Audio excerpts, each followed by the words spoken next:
It being 6:30, let's get started. Today is Wednesday, September 10th. It is the September 10th meeting of the Planning Board, and I'm calling this meeting to order. My name is Chris LaValle, and I'm the chair of the board. Tonight we'll be following the posted agenda. The meeting tonight is in person, and I think we do have a Zoom set up. But if the Zoom fails at any point in the meeting, we will continue in person. The meeting is being televised live and recorded via Chelmsford Telemedia and will be available on their website and YouTube for future viewing. We do have two members of the board not here right now, Deirdre and Joel. I do expect Joel to be here shortly. I don't know Didn't hear anything. haven't heard from Deirdre, so I don't know if she'll be here or not. All right. So first item on the agenda tonight is the managed growth strategy. Tonight, I wanted to go through the task force candidates, hopefully vote on appointment, and then take a look at the task force charge draft that I created, and then the scope of work. So if we want to start with the candidates list, because of the number of candidates, I sent a note out to them saying that they did not have to be here tonight to introduce themselves, but I did ask them to provide a written introduction that has been attached to the agenda. Some people provided it, a few did not, but for the most part, the familiar faces we know. The new people that I have not met yet have mostly provided statements. So there are 12 names on this list. There are 4 from the Planning Board, Select Board, and Conservation Commission, and 8 from the Strategic Plan Committee, Town Meeting Reps, 2020 Master Plan Committee, and citizens. For the record, Deirdre is now here. Welcome, Deirdre. Sorry. It's okay. So I do think it will be a large group, but there are a lot of new faces on this list, a lot of new names, and I think having a balance of people who've been involved for a while and new faces would be a good thing on this task force. So unless, hi Joel, for the record, Joel is here as well, so we have a full group. So unless people have objections or concerns, I think I would like to take everyone into the task force, providing a wide range of opinions and viewpoints. Some people may be able to make it more frequently than others, but I think it provides a good overview. Concerns, questions, Well, just comments? to clarify, you're saying basically accept them all into the, I think that's not That a would be bad my idea. proposal. Not a bad idea. It's only 12, it's not a huge No. group. I was gonna ask, there's a strike through, and did one member Yes. withdraw their Yeah, name? Judy Okay. Carvin, once she found out how many people we had, she was fine stepping back. She has been involved in quite a few things. She was fine stepping back to give other people a chance. And she did say she would like to keep updated and involved on a peripheral basis.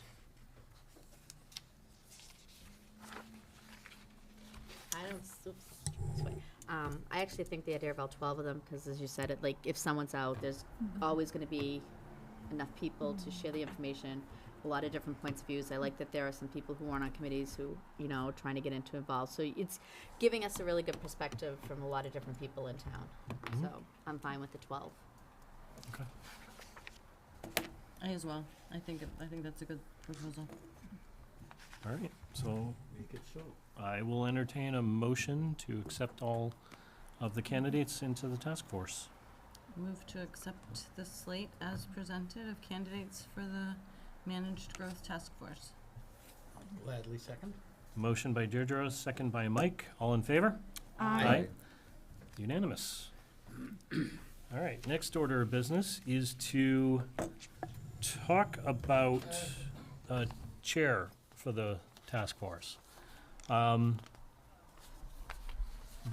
did approach me volunteering to chair. There was also another suggestion to have Mike and John co-chair as planning board representatives.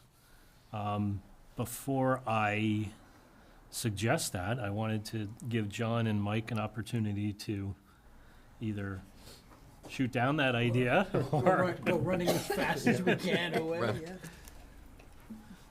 yeah. Good by me. Sounds good to me if that's what the board decides that. It's, I think if the idea is that the planning board is kind of the steering committee of Yeah. of this board, that it makes sense kind of analogously for the two planning board reps to be the chairs, the co-chairs.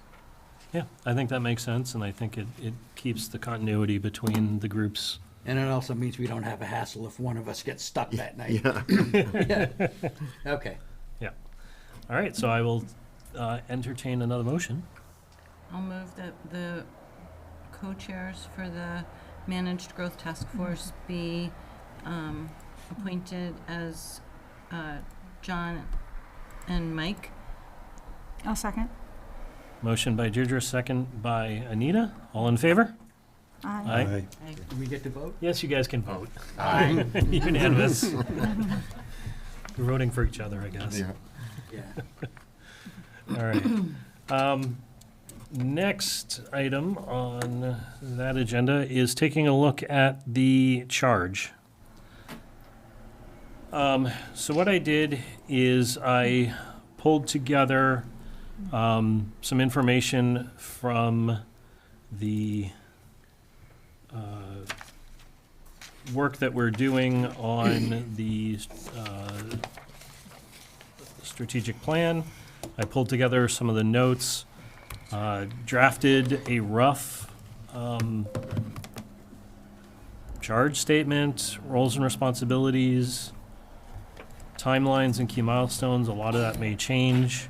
I figured it'd be a good start to get things moving, have some discussion tonight about it, see if there are any glaring omissions or changes, and then have that as the basis for discussion next meeting when we have a joint meeting with the task force. So next meeting, we would have probably a half-hour kickoff meeting at the beginning of our meeting. Have them talk through the goals of what we're trying to do, and then kind of kick off the expectations. It's a very long timeline. Well, it's going to take, I think. Yeah. I think it also may change depending on when the consultant's brought on board. I think that it may change with some discussion within the task force. Maybe stuff can get done sooner. I'd be willing to keep it flexible, but I think having something out there to shoot for, I do think it's going to be a long process. Slog. I also What do took you some of the think? dates from the strategic plan as well. Yeah. Evan, what do you think about the scope of work and the timeline? The scope is fine, and this is a general high-level starting point.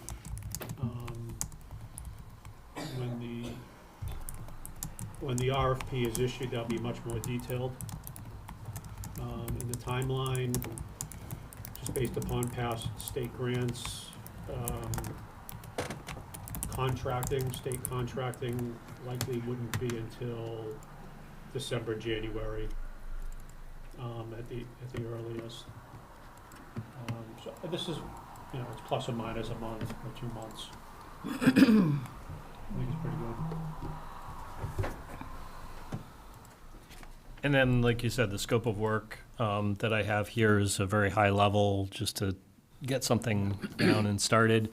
I expect the task force would refine this and add more detail to it. Okay. A quick comment, just a very Yeah. quick comment. You say here the task force should only need to gather data from various sources, and I largely agree with you there. But to what degree do we envision this task force actually going out and scraping some data if it can't find data that seems appropriate? I think with John and I on there, we're likely to be able to find all the data we need, but I wouldn't want to bank on it. No, and that statement is, it's less about going out and scraping for data. Yeah. And I didn't want the task force to feel they had to reinvent all Yeah. of the community meetings and Yeah, and I all think of that understood again. that way, it makes a Yeah. lot of sense. Yeah. But I wanted to be clear. Yeah, I just didn't want this to be another community Yeah. meeting event. Yeah, and- if we just broaden it out too much, we Yeah. get to a point where we don't get anything done. Yeah. And a lot of that data's already been collected in various forms through the strategic plan itself. I know that a lot of the smaller offshoots of that strategic plan have already started gathering feedback from the community. So reaching out to those groups for their data would also be a good idea. But I didn't want to have the task force do yet another survey or Yeah. community meeting or anything like Makes that. sense. All right, so if people are good with these drafts, I'll take another motion to accept the drafts, and I can clean them up for the next meeting, just for the kickoff. Move to go with the draft. Second. Motion by Mike, second by Marcy, all in favor? Aye. Aye. All right, unanimous. Thank you, everyone. Moving on to the housing production plan. So, Mike Estola from NIMCOG is here with us on Zoom. All right.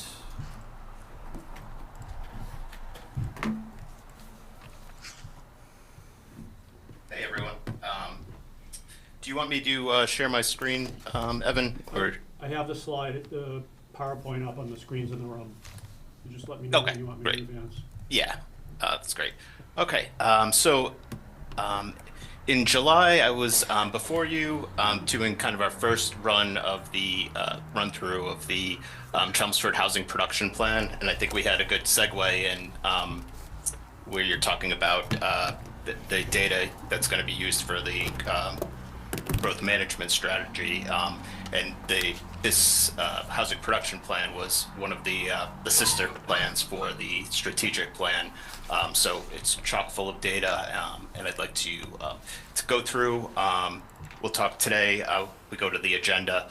I'll go through a brief introduction. I'll go through kind of some of the comments that we heard from the planning board last time, and then throughout the rest of the presentation, we'll be answering the majority of the questions there. And part of that is why maintain an approved HPP if we're above the 10% state mandate. We'll talk about the relationship between the strategic plan, the housing production plan, and the growth management strategy. We'll look at the updated action plan, and then look at other edits that were requested by the board at the last meeting, and then we'll go through the next steps as well. So I'm Mike Ashola, Senior Housing Planner and Land Use Planner with NIMCOG. We are the Greater Lowell Regional Planning Agency. We have an 18-member policy board with representatives from the 9 Greater Lowell municipalities. And the purpose for our organization is to help increase municipal capacity and foster regional cooperation and coordination, and provide local and regional technical assistance. So the last meeting, you can go to the next slide. We heard there are basically 7 main topics that we heard. We heard kind of the question as to why we need an HPP if we're above the 10% requirement. We heard that the managed growth strategy needs to be completed before the adoption of the HPP. We heard that the planning board didn't support ADU production as an effort to address affordable housing, and trying to and moving the needle with affordable housing. We we heard that there were some more details that that were missing on the missing middle housing to support affordable housing. There was a question as to whether state funding programs were available to support the conversion of vacant office buildings to residential. This is going to be one of the questions I can answer now. And unfortunately, that there aren't any state programs outside of the city of Boston to convert vacant office buildings to residential. Then Joel brought up a great point with the legislation making changes to Mass General Law, Chapter 60, that affects tax title repurposing. So we went ahead and made some edits, and I'll present those later on in the presentation. And then the last one was, why do we need to monitor deed restrictions related to SHI? Again, I can answer that one now.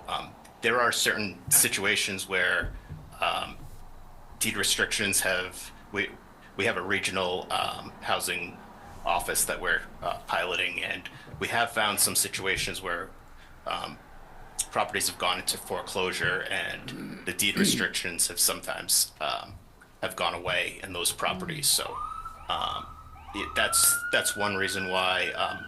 Another is we have found too that some of the numbers from the state on the older projects tended to be off a little bit. So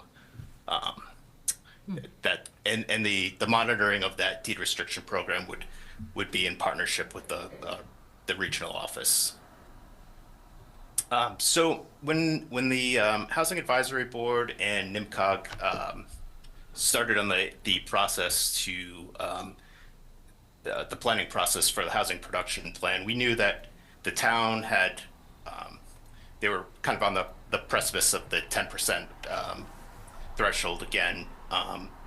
There was a project in the pipeline that would come through, and actually 2 months ago we received the letter that the town was over the 10% because of the UMass West development coming online. So but this wasn't just a checkbox activity. We wanted to address beyond the 10% and look at what the community needs are, and look at innovative ways to address the housing challenges that best suited the town of Chelmsford. So with maintaining the EOHLC housing production plan, it gives you stronger local control.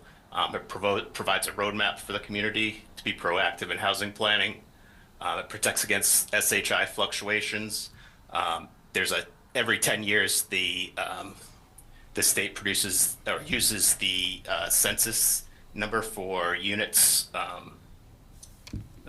for total housing units. So for that 10-year period after the census comes out, it's all based on the figure at the decennial census. So right now we're halfway through that census. We're still going on the number from 5 years ago.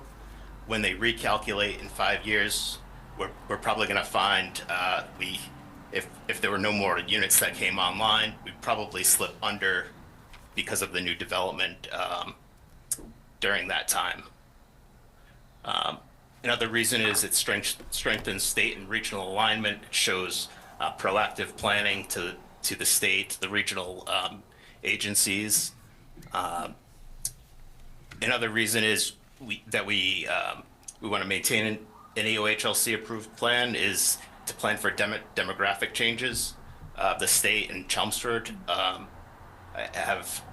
seeing a population age, so it's going to force us to prepare for smaller households, aging populations, and different workforce housing needs. Another reason is it improves access to funding. boosts competitiveness.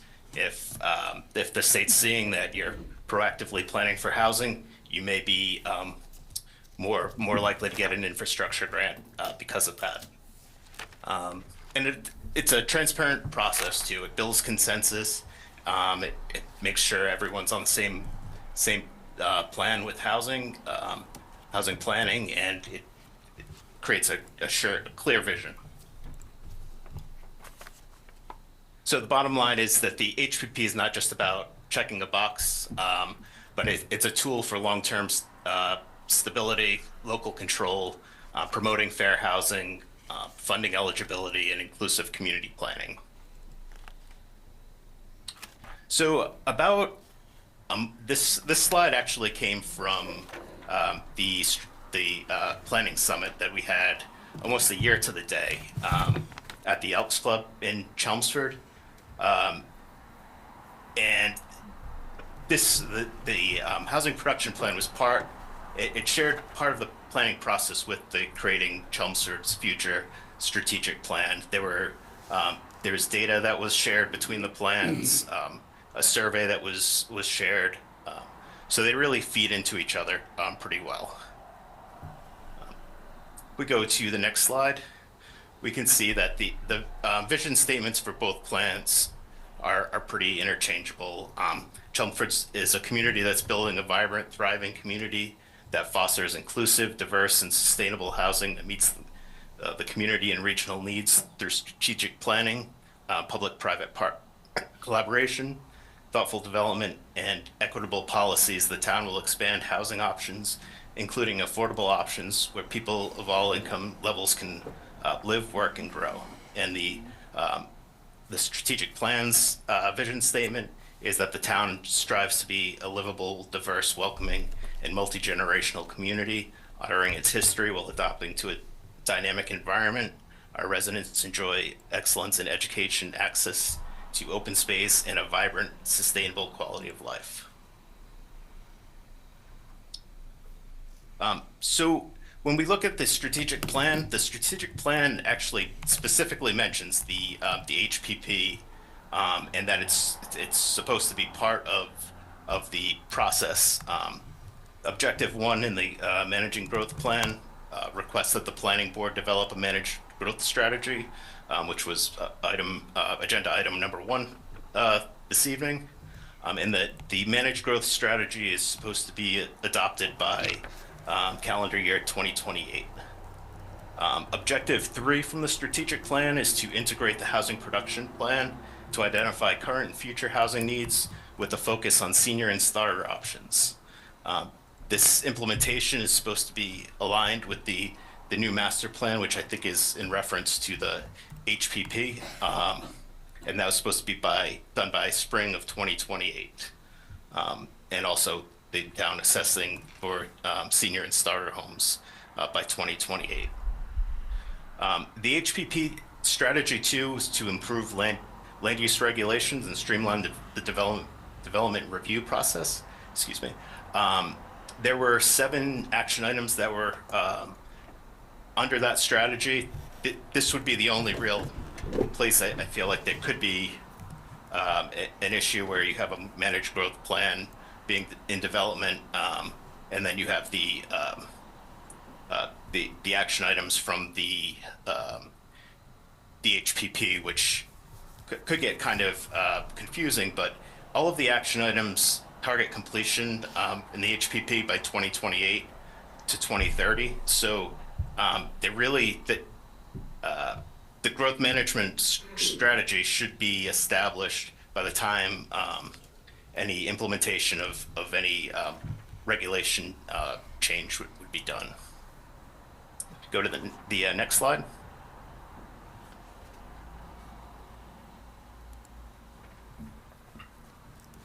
So when we look at action plan, this is the strategy 1: encourage, foster public and private partnerships to address the housing needs of vulnerable populations. We changed the language to be a little bit more flexible on the explore repurposing properties through the actually, this is the one that we changed quite a bit, and I'll get back to this one a little bit later. So this was before the tax title. Now it's the Massachusetts Receivership Program, and I'll talk a little bit more about that in a little bit.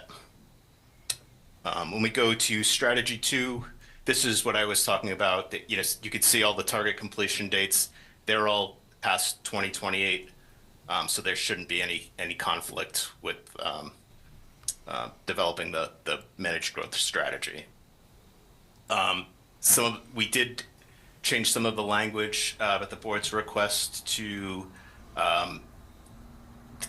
give it more clarity and direction, with exploring and simplifying or delineating on the third action item there. We added some language to kind of soften the ADU action item to evaluate the progress, and then encourage the creation if found necessary. And then we also removed the planning board from being a lead partner on that action item. Again, on the third strategy, the third action item down, we took the planning board off of that lead partner. And on strategy 4, it was pretty. There weren't any real edits to this going forward. So, as part of the edits, I had given the board a memo with the edits where they were on the page. So I'll just go through this now. The first edit was adding some findings from the strategic plan survey, trying to tie the plans in together. The second edit that was made was we added language about how the HPP could be amended. So in the case that there was some kind of change, data change, or that happened in the managed growth strategy process, there would be a way to amend the HPP so they can align better. The third edit was adding the section referring to the strategic plan and tying in the action items from the strategic plan and how the HPP and managed growth strategy are supposed to support and complement one another. Edit 4, this is the area where I was talking about earlier with that Joel had brought up with the tax title, the law changing, but we had also learned about a new mechanism through the Affordable Homes Act that allows for the municipality to partner and adopt a receivership statute and try and repurpose houses that were either blighted or condemned, and try and it typically works more in urban settings. Springfield, I believe, is one of the first communities to utilize this, and they've had pretty good success early on. Other edits, edit 5, we added, there's a new Mass General Law establishing a 40Y district, and these are like small districts. I think they can be like 2 acres at a minimum, and they're for smaller homes. I think there's a maximum of 1,700 square feet per home per unit, and there's also a benefit to the financial benefit to the town when it's adopted. Edit 6 was adding cottage courts to a more missing middle housing typology. Edit 7 again just clarifies explore rather than just delineate overlay districts to ensure clarity. Edit 8, again, gives a little bit more flexible language regarding the ADUs. Edit 9 is more for the reader. The column on the left. It links to the expanded strategy section directly to the strategy that's summarized in the implementation table, and it gives a more expansive understanding of what kind of the intricacies of this strategy in more detail. Edit 10 just adds the Board of Health and the building commissioner as lead partners on the receivership statute. Edit 11 and 12 both remove the planning board from the ADU responsibilities, and Edit 13 again is just more language to clarify the action. So with that, if the planning board approves the plan tonight or has any changes that they recommend, we're hoping to move forward and then submit to the select board for their formal approval. Following that, if the planning board approves the plan, NIMCOG will forward the plan and all the related materials to EOHLC, excuse me, and they will begin their 90-day review process for plan approval. So with that, does anyone have any questions or would like any more clarification? I just want to add one thing that I think it was John that brought up the tax title. The likelihood of my bringing up tax titles is minimal. Yeah. Sorry, my apologies, John. No problem. Any questions, comments? I have a few. The edits 11 and 12, where you remove the planning board? Yeah. Oh, okay. Never mind. The cross out was really small on the actual document, so I didn't notice it. Yeah. All right. Thank you for making all of those edits and changes and updates. I think that makes a big difference. I still have some reservations about this because while I agree with the housing production plan assessment, I do think that's a valid piece of this. I'm still concerned about the implementation piece of this and the action items, because I still have concerns that we're going to go through the managed growth strategy process, and some of those recommendations may be completely contradictory to these action items and implementation plan. And I want to make sure that we keep that in mind, that we're not driving the managed growth strategy from this, that we are independently pushing that managed growth strategy forward with what the town data shows, and then we can figure out how to balance the recommendations between the two. Because I worry that if we take too much of the implementation piece of this and pull it into the managed growth strategy, we're going to have a lot of conflicts. That's what the strategic plan recommends. To do what you're saying, Oh, to blend it in, to align it. to align the Align this assessment plan. piece of it, not necessarily the action plan or the implementation strategies. Correct? All of it. So aligning it may mean that this needs to be realigned. Okay. Right. So maybe inherent in this, it should be stated that this is kind of a preliminary document while we're doing a more comprehensive townwide growth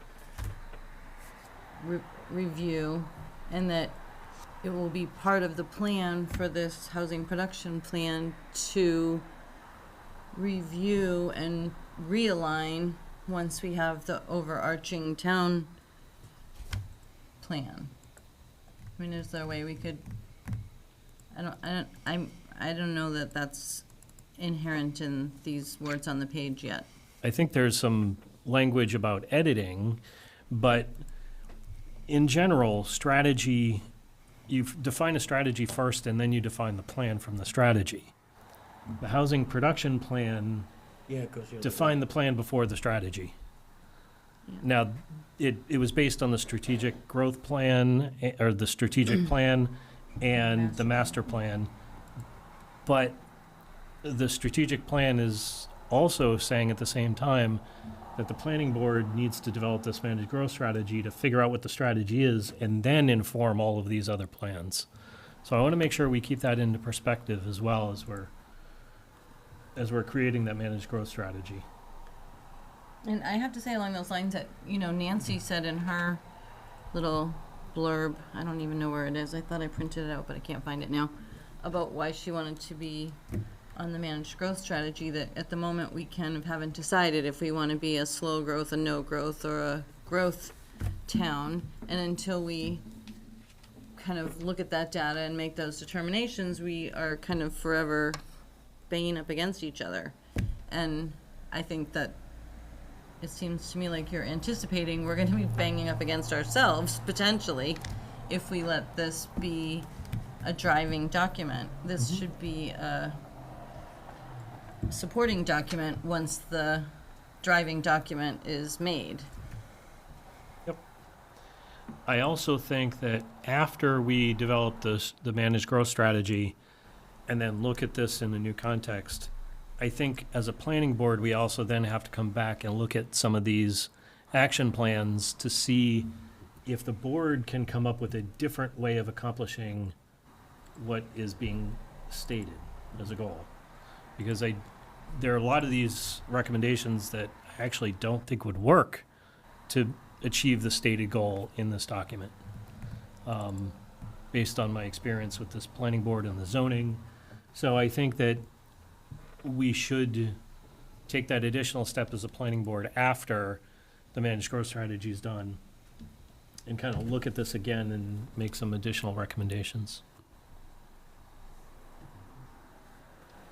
And if the group that developed the housing production plan are okay with all of that, then I would support recommending this.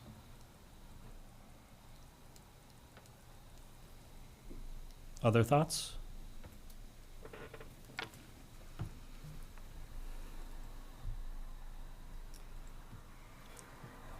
I'm fine with adding a statement just saying that, that this may need to be revised once the managed growth task force completes its work, and something to that effect. Well, it will need to be reviewed. Mm-hmm. It may need to be revised. I think we could probably do that in our motion to recommend. I don't think it needs to be explicitly stated in the document, as long as it's in our motion to recommend. I think that makes sense. Well, how do they link up, though, if it's not part of it, part of the document? Like, how is it recorded? Well, I think there is language in here that will allow us to review and revise. I think it's really more of an internal process, as long as the select board is aware that this is what the planning board's wish is, that we should revise or review and potentially revise this after the managed growth strategy is done. I would think that should be enough.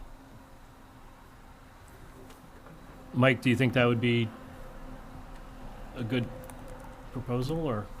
Yeah, I don't see an issue. The only issue I could see is if there was a statement in the plan that said that it wasn't going to be acted upon until the growth management strategy was completed. I think EOHLC would have an issue with that, but I think the way that it's reflected in the document, in both documents, that there's a relationship between each other, and I think it's there's language about how to amend the HPP, if needed after the fact. And I do think that there are some things in here that we are aligned with how we're moving ahead anyway, so I think that those are legitimate areas that we could continue to act on. So, it's not that I would recommend not acting on anything until the growth strategy is done, because we're not doing that with anything else anyway. All right, so, any other questions or comments? All right, at that point, I will take a motion to endorse with the caveat that I had mentioned. I'll move that we endorse the HPP with the caveat with the provisos that you've supplied. There you have it. All right, motion by Mike, Second. second by Deirdre. All in favor? Aye. Plan is endorsed. Great. Thanks a lot. Thank Thank you, you. Mike. Thank you, Mike. Mr. Chairman, can I just make a public service announcement about two projects that are going to be continued? 'Cause I Yes, see I was some. actually- I was Okay, actually gonna okay, mention all that. right. Thank- Yes. So for those of you who are here for the Chelmsford Mall project or the Stedman Street project, those projects have been requested for continuation without discussion tonight. Chelmsford Mall to October 8th and Stedman to our next meeting in September. We will likely be voting to continue those, so if you are here for those hearings, it's likely that we will not. Why don't we just take them out of order and move the continuances right now? Yeah, it's past 7, so we could. Yeah, we're good. All right. I'll give you a motion to continue the Chelmsford Mall properties, 265 and 279 Chelmsford Street, until October 8th. Motion by Mike, Second. second by Deirdre. All in favor? Aye. And I'll give you another one to continue the 152 Stedman Street activity until September 24th. I presume there aren't any legal deadline problems with either of these. No, the Stedman Street will likely need to be continued again, but the applicant requested it to the 24th, so. Okay, but just as long as we get the right disclaimers from them. I think, so the Conservation Commission voted to continue that last night as well, and they haven't even heard the initial hearing yet, so they've requested that the applicant either pull the application or give them a date further out instead of requesting it every week. So I think that if we are going to continue to next week, or the next meeting, I would make the same request of them, that if they are looking at longer delays, that we push it out further and that they give us a date when they're likely to be coming back to us. So, motion by Mike, second by Deirdre. All in favor? Aye. All right.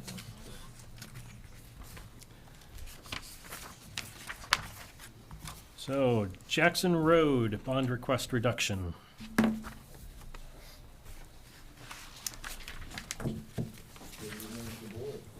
My name is Casey Ferrera. I'm with Howard Stein Hudson, representing the applicant, North Star Realty LLC. So as you may recall, over the past 2 or so years now, the project has been in process of selling the properties that were created as part of that subdivision.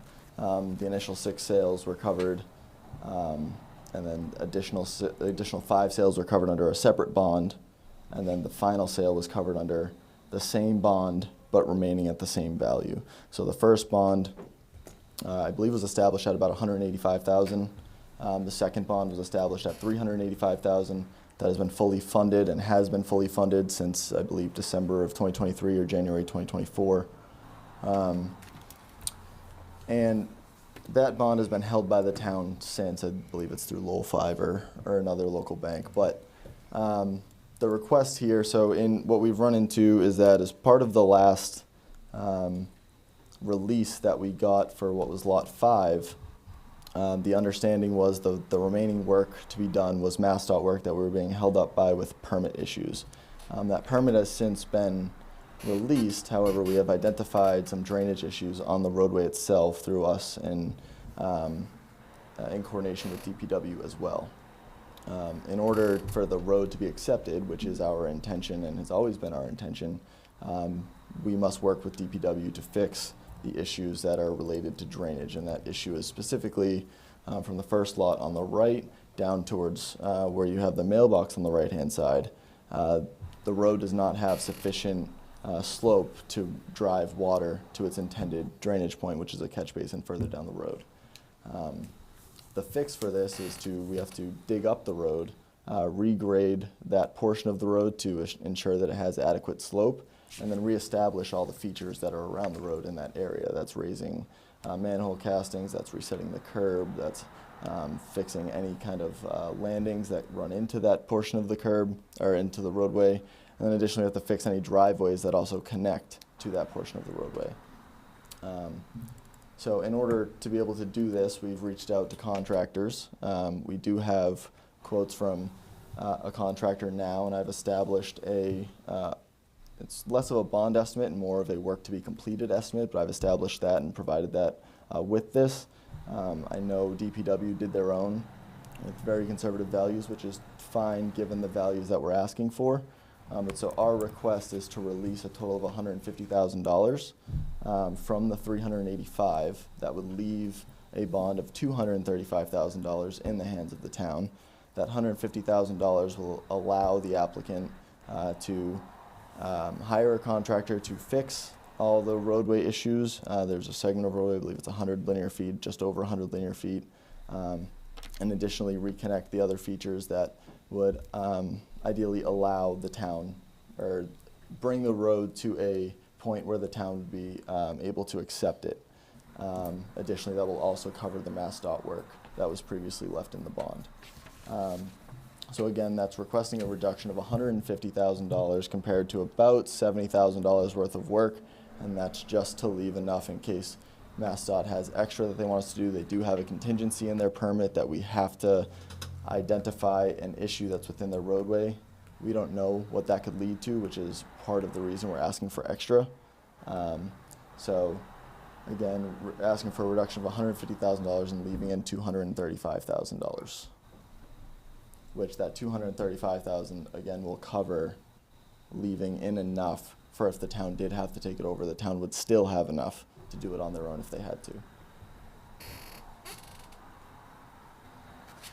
Okay. We do have a letter from DPW. Can you read that? Okay. Dear members, the Department of Public Works, DPW previously published a memo dated December 12, 2023 to the Planning Board regarding Jackson Road's Phase 1 bond partial release and how the phasing of the bonds was adjusted and changed to help the developer. Furthermore, the DPW then published another memo dated January 19, 2024 for additional lot releases and Phase 2 bond to be set at $385,000 with the final lot not being released until Phase 2 work was 100% complete.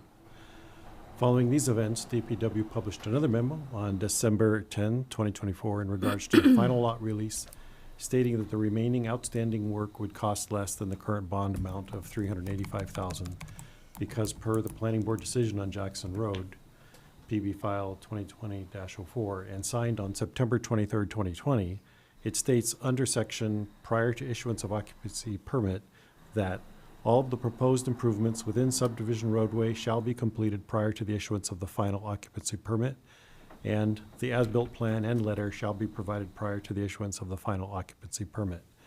Neither of these points were fully satisfied. The decision on allowing occupancy of the two remaining units was left up to others outside of DPW. Since this last memo published on December 10, 2024, there has been no substantial site work completed on Jackson Road. On September 3rd, 2025, the DPW was requested by Evan Belansky to review Howard Stein and Hudson's request for another bond reduction. The DPW suggests that the planning board review the previous 3 memos discussed above about the bonds that have been in place previously. To DPW's understanding, the town currently holds a $385,000 bond for the Jackson Road subdivision. The current request is asking for an additional reduction of $150,000 so that the bond would have a remaining value of $235,000. The DPW has been told that this is intended to cover consultant and contractor fees to bring the roadway to a town acceptable standard.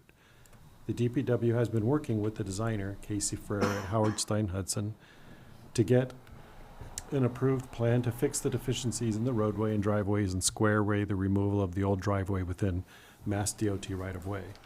Up until September 9, 2025, it was DPW's understanding that Walton Paving, who was an approved licensed contractor in the town of Chelmsford, was going to do the work until they rescinded their permit with the DPW to complete all this work. Further discussions between DPW and Walton Paving made it seem like Walton Paving may not be doing this work at all. With that said, DPW has put together an estimated cost of completing the project and can confirm that the estimate to complete the remaining work and bring the roadway to a town acceptable standard comes in less than that of the proposed remaining bond value of $235,000. Due to the uncertainty of whether this work will get done and by what contractor, the DPW suggests that if the planning board agrees to reduce the bond by $150,000 for the purpose of covering the costs for consultant and contractor fees, that it does not get reduced until the following occurs. There are 3 items. 1, a signed contract between the developer and contractor is provided to the DPW and planning board. 2, a meeting between a representative from the DPW, the contractor, the designer, and developer have an on-site meeting, unless it is Walton Paving because this meeting already occurred with them. Number 3, permits are pulled and fully approved at the DPW to complete the remaining work as shown in the attached breakdown. Thank you. Do you have any? So to that, response? I did read that letter, and I do agree with the recommended conditions that Trevor has established. Number 1 being having a signed contractor presented to the DPW and the planning department between the developer and a contractor.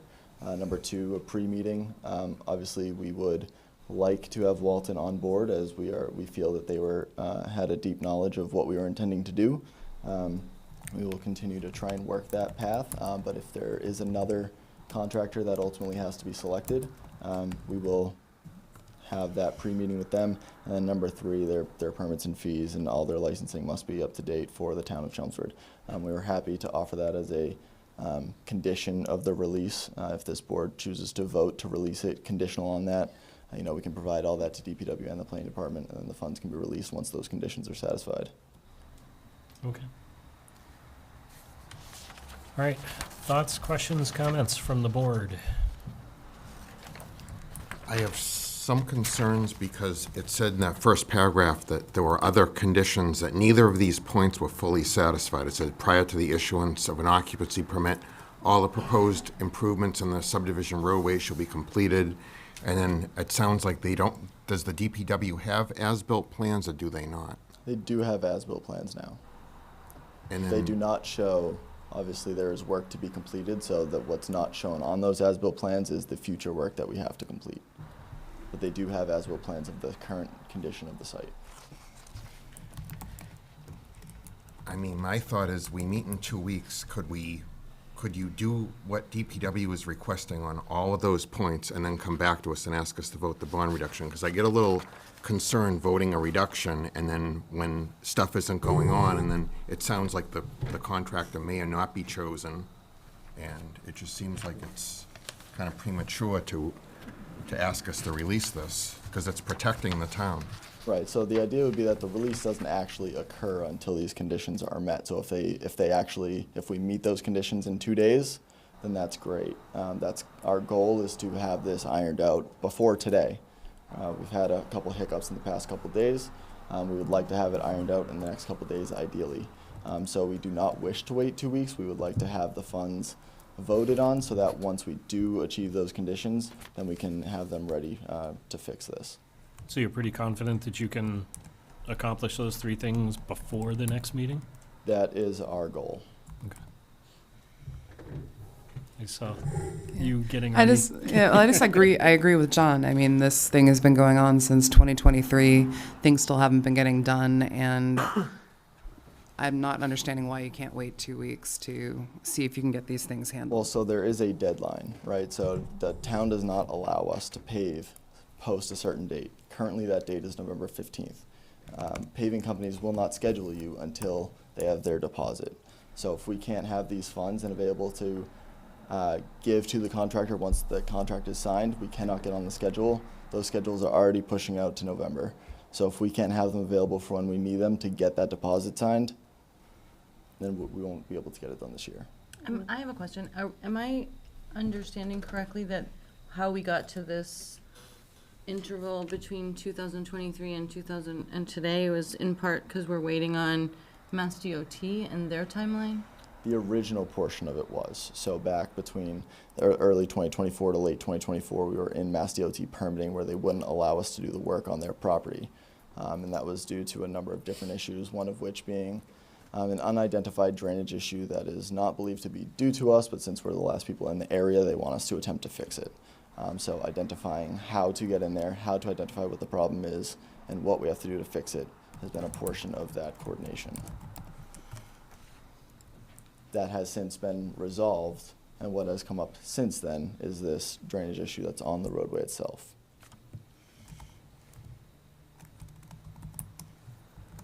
Is this drainage issue that still needs to be resolved a consequence of erroneous engineering on the original plan? Actually, they did not. The roadway was supposed to be sloped at about 1% to promote positive drainage from what is Lot 7, or the first unit on the right, down to the catch basin, or the crest that comes down to the catch basin. It was paved at approximately 0.05%, not the 1% that it was designed at.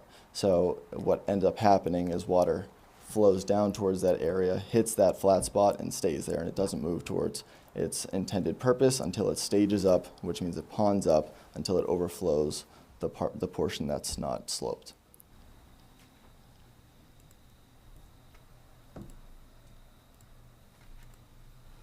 Any other questions? Yeah. What was the reason that Walton Paving rescinded their permit with the DPW? I'm not privy to that information. I believe that was between the contractor, the developer, and them.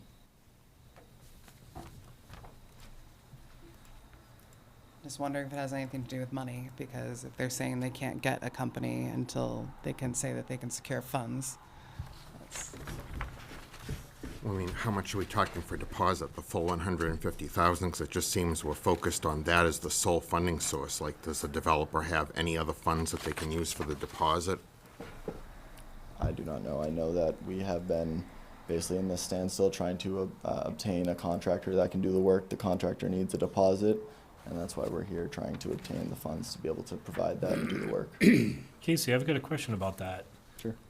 If we don't release the funds until these three things are met, and the paver is looking for the deposit, I can't imagine that they would accept the deposit after permits are pulled. They would need the deposit before, right? No, because they can pull their permits to be a licensed contractor in the town of Chelmsford. So they could, so you guys could get all three things done with the contractor and then put the deposit in? Right, so if we know that the funds have been voted to be released upon the condition of these three, the contractor, if they're not already, whoever we choose is not already a licensed contractor of the town, the contractor would then proceed to become a licensed contractor of the town, because that's also on their behalf as well. It's not just specific to the project. I just want to make sure that the contractor would be willing to do all of that work, the signed contract, the meeting, the permits, and the approval by DPW before they even get a deposit. The pre-meeting of the The DP, yes, so, I mean, we did a pre-meeting with this company well before the contract was signed as well, because Okay. they're doing their due diligence on the project to figure Okay. out what they need to do. All right. Any other thoughts, questions, comments from the board?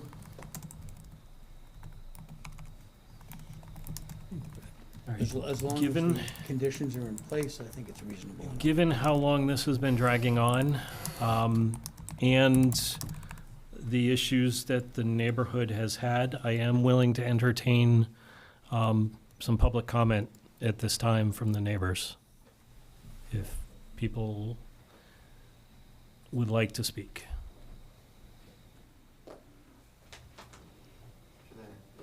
Yes. Please state your name and address for the record. Hi, my name is Dmitry Melutz. I live on 15 Jackson Road in Chelmsford. So I'm a member of this community, and this has indeed been going for quite a long time. Even my driveways, I tried to read it 3 times already. With this attempt, it's going to be first time. So I really would like the board to consider that whatever contractors they choose, it's actually, let's say, certified proper contractor who can do the job.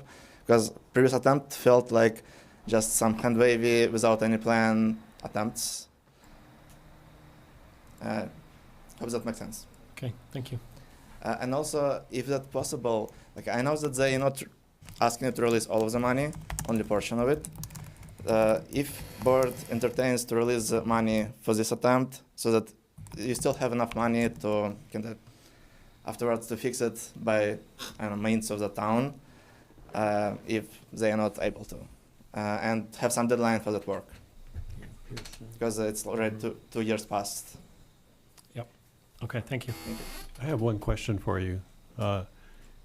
If somehow this doesn't get done this year because of our decision, would you rather it be done this year, or does it make a difference whether it's done later? As far as how it impacts you?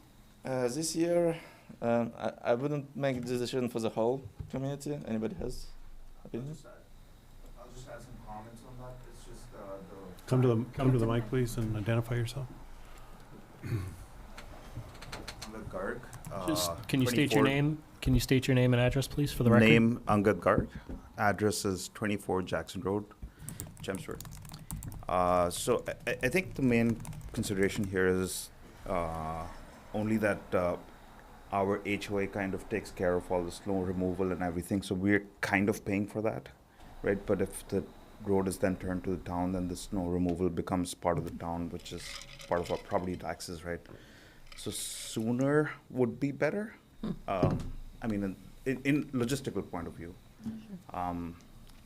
Again, I can't state for everyone, but I think that's part of the consideration. Okay. The reason I'm asking is because I'd be inclined to vote no, but if the benefits, if the residents actually felt that would be a benefit to them, then I'd be more inclined to say yes, because I figure you guys need a break from this. Yeah, and second point to add to that, because they still hold power over HOA, we can't make any decisions. Like a lot of people want to make some changes in the backyards, and we cannot because they're absent. They're not responding to us. Okay. Thank you. Can I ask one more thing? Another thing to what you said, though, I mean, what's the likelihood of this getting done this year? If they're saying that they have to do all of these tasks, like, will you be able to get it done by November, mid-November? Yeah, so our goal right now and a date that we had secured was early November, right? We've since lost that date.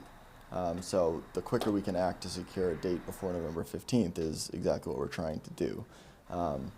And getting this done prior to the end of the year will set us up to allow the town to take over this road come Springtown meeting. That is our goal. If we prolong this and we cannot do it this year due to the paving season closing, we'll have to try and get it done prior to the Springtown meeting next year, which is unlikely to happen with all the after stuff, right? We have to do as-builts, we have to review it, we have to have the town review it, we have to get a road acceptance plan put together. Then it has to go through you guys, has to go into town meeting. So there's a lot that happens after it too. So we want to try and get the physical labor of it done as soon as possible so that we are set up for town meeting as soon as we can. And you know, I know the residents are frustrated, but ultimately, the faster we can get this road accepted, the faster they don't bear those responsibilities. I have a question for you, Evan. If we approve this with the conditions, can we also set a deadline for when that paving needs to be done and then increase the bond again if it doesn't? You can attach a time to act on your bond release. The second part, no. Okay. There's no automatic, percent increases. The way we've historically handled this is the board asked DPW to provide a bond estimate, and that's exactly Yeah. how it's gone. If you're suggesting that if it doesn't take place in the fall and there's a price increase come springtime, that can be part of your motion. Do we charge them interest, like, or some sort of penalty No. to cover this? No, Like, in so fact- if in you guys are fact- paying HOA fees to cover their fees? No, the bond serves as a performance guarantee to complete the incomplete work, and only the incomplete work. Yeah, it can't be used for any other purpose.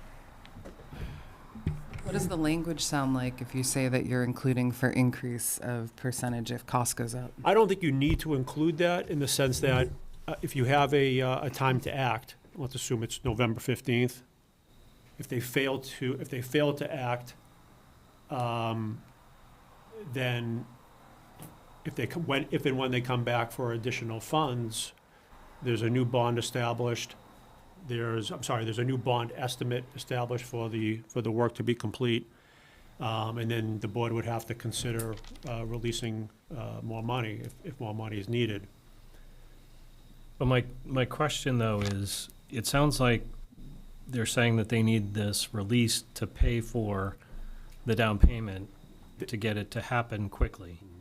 They need it for not only for the down payment, but for the full, Yeah. the full value of the work, right? So my concern, though, is that if we release it now to get things moving quickly, and it doesn't happen before the winter, then we've essentially lost the leverage for that. Because then Yeah, they're just sitting once on the bond is money. released, right, it's cash back to the developer. There's still 225 235. left, 235 left. In theory, once the developer satisfies all of the DPW requests, they're legally entitled to 100%, including interest, of the remaining bond fund. So there's still incentive there. The only way to address what you are referring to is there's like partial releases based upon the payments that the contractor is due. Then they have to show us proof that they're paying people to, Normally, we don't handle it that way. Normally, we write them a check, and cut them a check. This entire setup and situation is fairly unique. So could it be handled under your scenario? Where because I've done that in Yep. corporate America, we've done, It like, it you can do likely that. could be handled that way. That means we only release what they show us that they're paying. Yeah, my concern with delaying this, even the 2 weeks, is if we delay and they don't get it done before the snow season, that ponding that's occurring creates an even more dangerous situation for the residents. And more costly, because they're gonna have to put a lot more snow melt down, or ice melt, to take care of any ice that's created. So I'm a bit torn. What if we were able to add a condition that the work was to take place prior to the close of paving season? Before the money got released, we'd have proof of that from the intended contractor. We'd have to work with them because they want their deposit prior to getting a schedule. But if I can get them to commit that they would be able to do it, then the money wouldn't be released until we have that schedule for you. or for DPW and for the planning department. So they would have to commit before the deposit. That they could get it done before November 15th. I don't want to have them try and move around clients without the deposit, because that's typically what has to happen in the end of the season. To be able to make it happen, they'd have to open up dates. I don't want to have a contractor move around people and then we ultimately don't end up getting it and then they lose the business that they had intended. But some kind of commitment that they could get it before the close of paving season, I could provide that in writing. I would be comfortable with that. Seems fair. But what recourse do we have if the contractor says they're committed to it? Well, and I mean, do? they still have $235 in the bank of Chelmsford that they would like to get down the line sometime. But doesn't it also say on those conditions that it doesn't get reduced until they meet the conditions? So if they're not meeting them, it doesn't get reduced, Right. right? I mean, that's. Remaining 235 would not get released. I mean, there is a risk that, like Anita said, the contractor could send a letter of commitment and then back out of that. But I would hope they wouldn't if they want to keep business.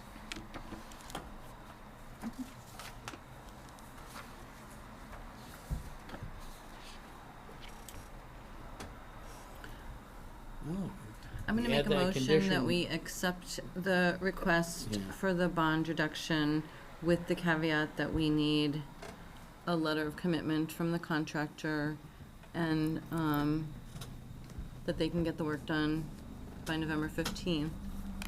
And the three DPW And that the three conditions. DPW conditions will be met. I'm certainly good with that. I'll second that. And then I'd like some discussion before we actually vote. Yes. Okay. So, motion by Deirdre, second by Anita. We can't have a motion if we're gonna have discussion. Yes, you can have discussion. Does it Discussion sound on the motion. Okay. Joel? I just want to say that I'm most reluctantly going to vote yes. But I'm very, very reluctant to do it. Can you talk into the microphone? Yes. I just didn't hear what you said. Okay. I said I'm very reluctant to vote yes, but I'm willing to vote yes, primarily not for the benefit of the developer, but for the benefit of the neighbors. And I think the conditions, ordinarily, I don't agree with voting with conditions when you could have the work done and then just approve the work that's done. But in this particular case, I understand. Also, I think that generally in the background, when it seems like, you know, their problems are to get it done, and then they say, oh yeah, it'll get done. That's automatically something that you question, but nonetheless, you know, I think that it makes sense to vote yes. So. Yeah, I mean, I would agree with you on all of that. I myself am reluctantly going to vote yes for the same reasons. I hate voting with conditions. I usually don't and would never propose it, but I do think that this is a unique situation. All right. All those in favor? Aye. Opposed? You know, Anita's opposed. Everyone else is in favor. It passes. So we will be in contact with planning and DPW to get those conditions taken care of. Thank you, Thank you. Casey.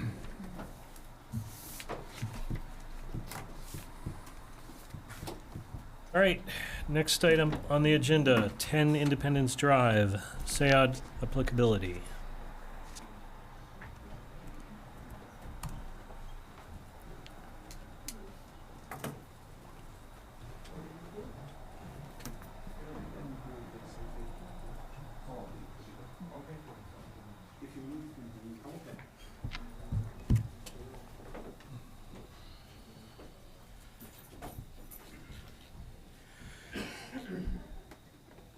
Good evening, Mr. Chairman and board members. My name is Hushmand Afshar from Taj Engineering here in town. The proposed project is basically the continuation of phase 2 of the phase 1. After the phase 1, which was the conversion of the right wing of the what used to be known as Radisson Hotel to a adult daycare on the first floor, which is under construction currently, right now. And the remaining space on the first floor next to, if I can get the first floor, please. Which way on the screen? First floor. Right there. That's good. Yes. So,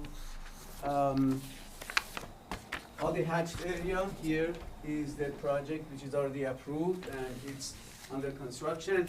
That's the adult daycare. The remaining space which we had said during the approval process for adult daycare to be decided is proposed to be a 32-seat pizza restaurant, pizza parlor. This is on the first floor. And then on the second floor, we are proposing 15 apartments. 12 of them are 2 bedrooms. 2 of them are 1 bedroom, and 1 of them is 3 bedroom.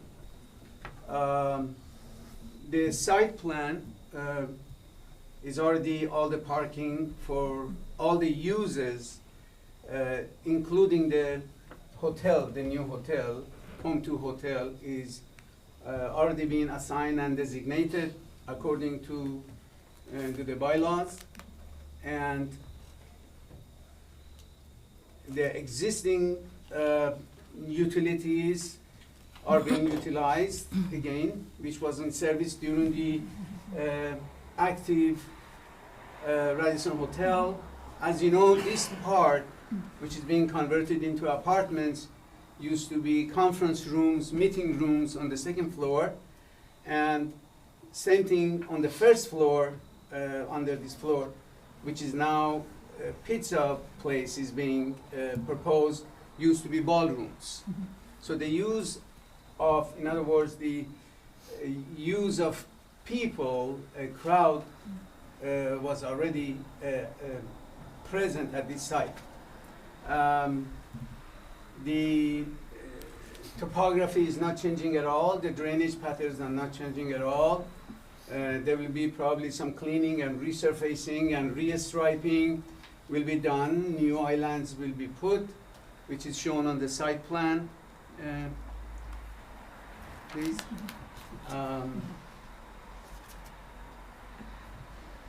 And this is the parking table and parking calculation.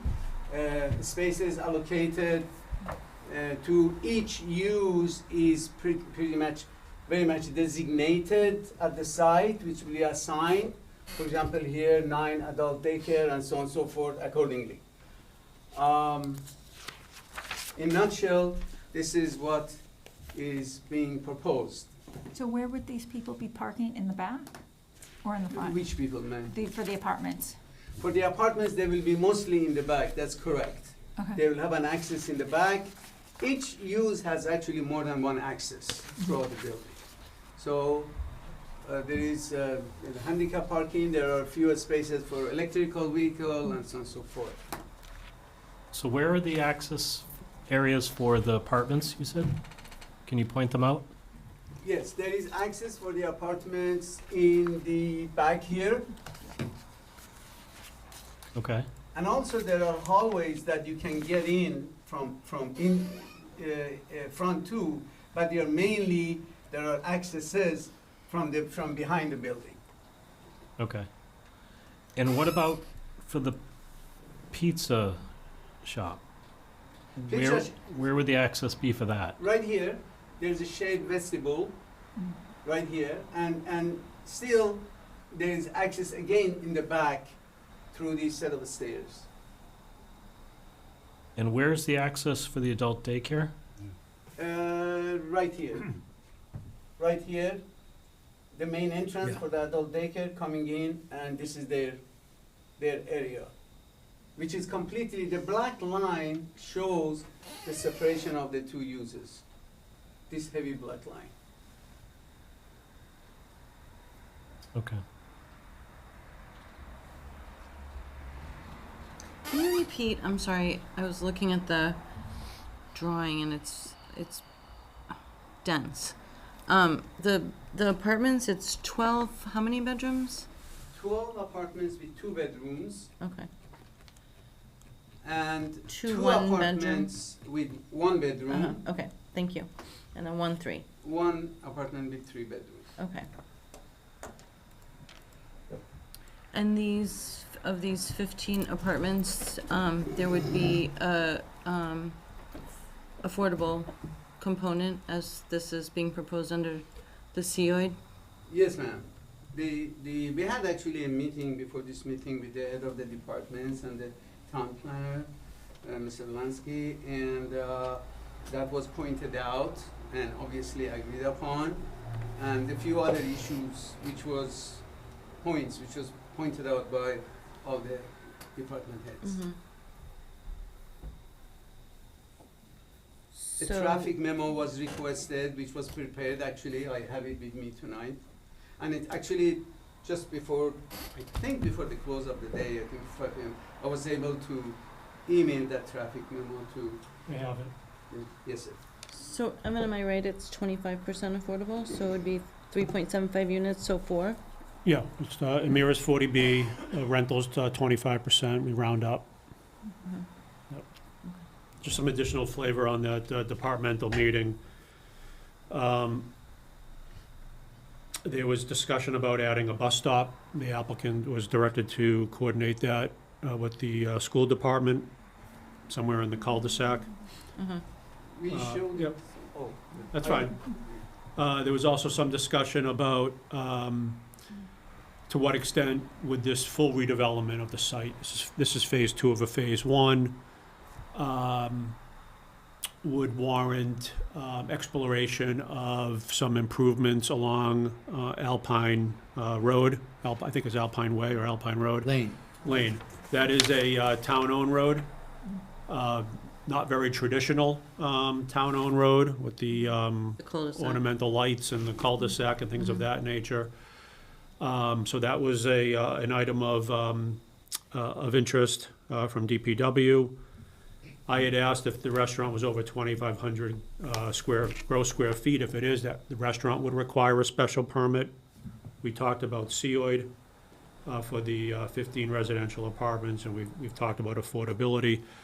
The only other high-level item that was discussed was make sure you have enough trash compactors and trash recycling for all the multiple uses, and then bringing the entirety of the site up to current standards, landscaping, lighting. Stretch code. Well, just like planning board business. Mhm. You know, see where you can add more trees within landscape islands. Mhm. Bring it up, bring it up to current standards. Electric vehicle charging. Yep, that was discussed, and the stretch code requires that. Maybe some solar. So, and then there were discussions about some of the solar impact fees. So the applicant's well aware of the fees that would be associated with it. And as the board knows, this is the first step within the COID process. In the restaurant, what is the size? Is it Pardon me? the restaurant? Evan said there was a conversation of whether it would be in excess of, If it's over 2,500 gross square feet, it would require a special permit. and is it? I believe it is. Okay.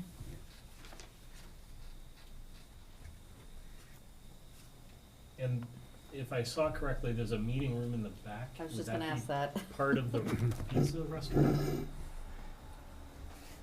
It's an ancillary building, and anybody can use it. It is not part of the, per se, it's not part of the really pizza restaurant, no. But it's there, it can be used upon request. Okay. So right now, we're only talking about SAOID applicability, but when we do get into some of the more project-based stuff, that would be something I would want clarification on. Is it gonna be part of the pizza business? Is it gonna be something separate? Is it gonna be, cause that will impact An parking event space. requirements and things like that. The other thing I would request as part of the project side of this is to potentially rethink the parking allocations and where they are, because you've got parking and uses crisscrossing. You've got the pizza parking not even close to the pizza restaurant, and the adult daycare in front of the pizza restaurant when they're gonna have to be a little bit further away. So I would rethink parking allocation, because I think as part of the project, I may want a little bit more clear signage for patrons of the different uses, because you've got so many uses in one complex space. So that's something to think about as you move forward. It's a large site. I mean, Mhm. obviously, the employees will go all the way to the end of the site somewhere here. Mm-hmm. And priority in terms of proximity is given to adult daycare. Mm-hmm. And then we cannot pile everything No, I know. everybody. So the hotel residents will be more in this area, which we have tried to show. But yeah, once we get into those nitty-gritty things, we can look at your comments. Any other comments from the board? I just, want to clarify something, the chair. Can you come to the, Sure. thank you. Ashok Patel, one of the reasons why we put the adult daycare parking, because primarily they're out by 4 o'clock. So those spaces won't be needed after 4 o'clock, and the restaurant use is primarily after that. So there's a thought process put into business cycles of the spaces being used. Mm-hmm. So, Okay. just to give some feedback. Thank you. And I maybe missed it, would this be completing the development of the property, or is there still additional? I believe this will wrap up all of the square footages in the building. You do speak about the smaller space in the back that's currently labeled as meeting space. We have kept it as is because we've kept all the access and egress to the room. That room can be used as a community room, as a room for the apartment users upstairs. They can book it if they need to book it, for example. Like, we're keeping that open because it's a harder space to get to from a commercial standpoint. But it's an easier space to get to if somebody in the building wants to use it, right? So that's why. Okay. We do have 9 additional spaces available per the calculation that could be allocated to that meeting room if need be. If there are any visitors. Correct. Okay. Any other questions or comments? At this point, I'll take a motion. You've got it. I move that we grant, or that we determine COID applicability. Motion by Mike, A second. second by Deirdre. All in favor, say aye. Aye. All right. Aye. Unanimous. Thank you. Evan, you would need a special permit for the restaurant piece. How do you wanna? When you're ready to submit, just let me know. Yeah, I'll put you. And then the affordability piece, can you give us some direction on? Yeah, my suggestion is you speak to Housing. your attorney who helped you with the. Okay, Adam. Thank you. Thank you. All right, next on the agenda, 133 Princeton Street, new public hearing for major modification application submitted by Clahan LLC to the previously approved SAID special permit and site plan review to permit a new rooftop floor to be used as an event space and any other zoning relief that may be required. Mr. Chairman, members of the board, good evening. Douglas DeShane from Finner and Nicholson representing the applicant. Here with me this evening, excuse me, Katie Enright and Casey Ferrer from Howard Stein Hudson. We're here this evening to discuss the modification application that was before you. As you will recall, Howard Stein Hudson and myself were part of the original approval team. So the applicant has asked us to come in and propose or discuss the proposed modification, which I understand were necessitated by some proposed plan changes that were identified during construction. As I understand, and Casey and excuse me, Katie will be able to give you more detail. There have been a number of modifications to the architecture, so we want to present that. And I also understand there have been some relatively minimal changes to the site plan itself. However, I am also understanding that in some cases, those changes have resulted in a more compliant project. So sometimes changes can be for the better, and I hope you'll agree that some of these are. So with that, I'd like to turn things over to Katie Enright from Howard Stein Hudson. Thank you. All right. Good evening, everyone. Katie Enright with Howard Stein Hudson. And I believe Bob France, the builder, is online, Evan? Okay. So we were contacted a couple of months ago. The project ran into some issues with the building inspector, and Evan was alerted. And we were brought in, some changes to the plan that had been done between site plan approval and starting and initiating construction. So what we've been able to do is sort of catch up with that and kind of put together a description, basically, as to how we sort of comply with zoning and what's changed, really, from the previous plan to this plan that's before you today. One of the biggest things that changed is there's no longer a basement or lower floor for the building. That was removed as part of construction documents. So actually that 12,000 square feet of building that we had originally come in here and requested for warehousing has been completely removed from the project. So the building itself has gone from 35,952 gross square feet to 25,028 square feet. So again, we had sought special permits for this project relative to its size.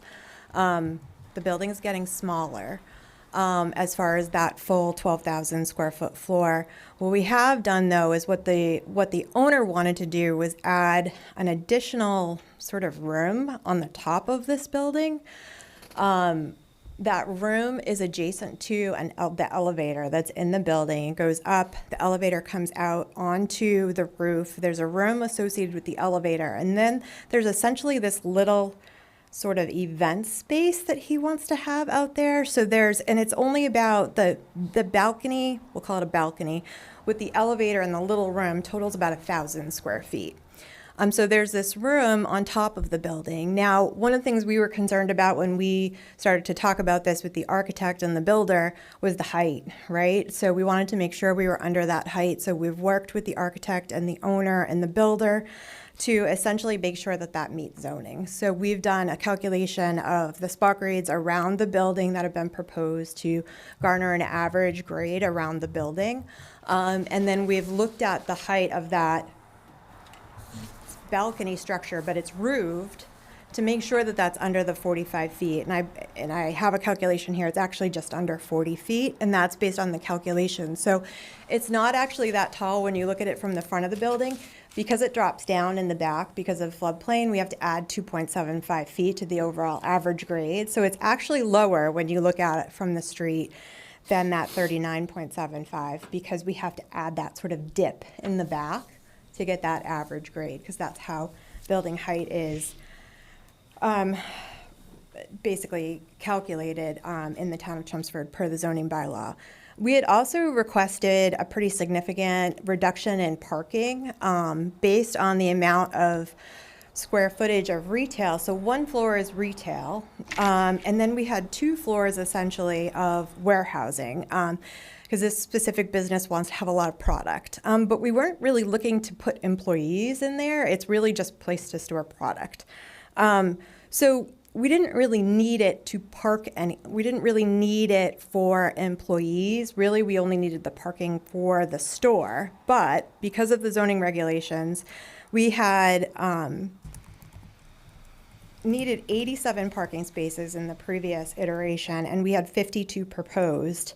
We haven't changed the amount of parking. We still have 52 proposed, but now we have 70 required. So actually, as Doug said, we're actually more compliant than we were in the previous application. Although because of the change with this rooftop area, we wanted to make sure, in talking to Evan and certainly in talking to Jose, your building inspector, we wanted to make sure we were asked to come back to the board and sort of explain that. So the idea is that based on the business, they would like to have invite-only tastings up there. And so it wouldn't be open to the public, come to the roof. They can't do that. It would be this many people can fit up there. We've spoken to the architect about the number of people. It was 29 people based on fire code is the most that could be up there. Certainly, we have a new fire letter. We would have to meet all of those requirements. It's not the intention to have any sort of food processing type area. Essentially, they get a new product in, they want to invite their best clients to come try it out. They'll be invited to the roof during a certain period of time, period.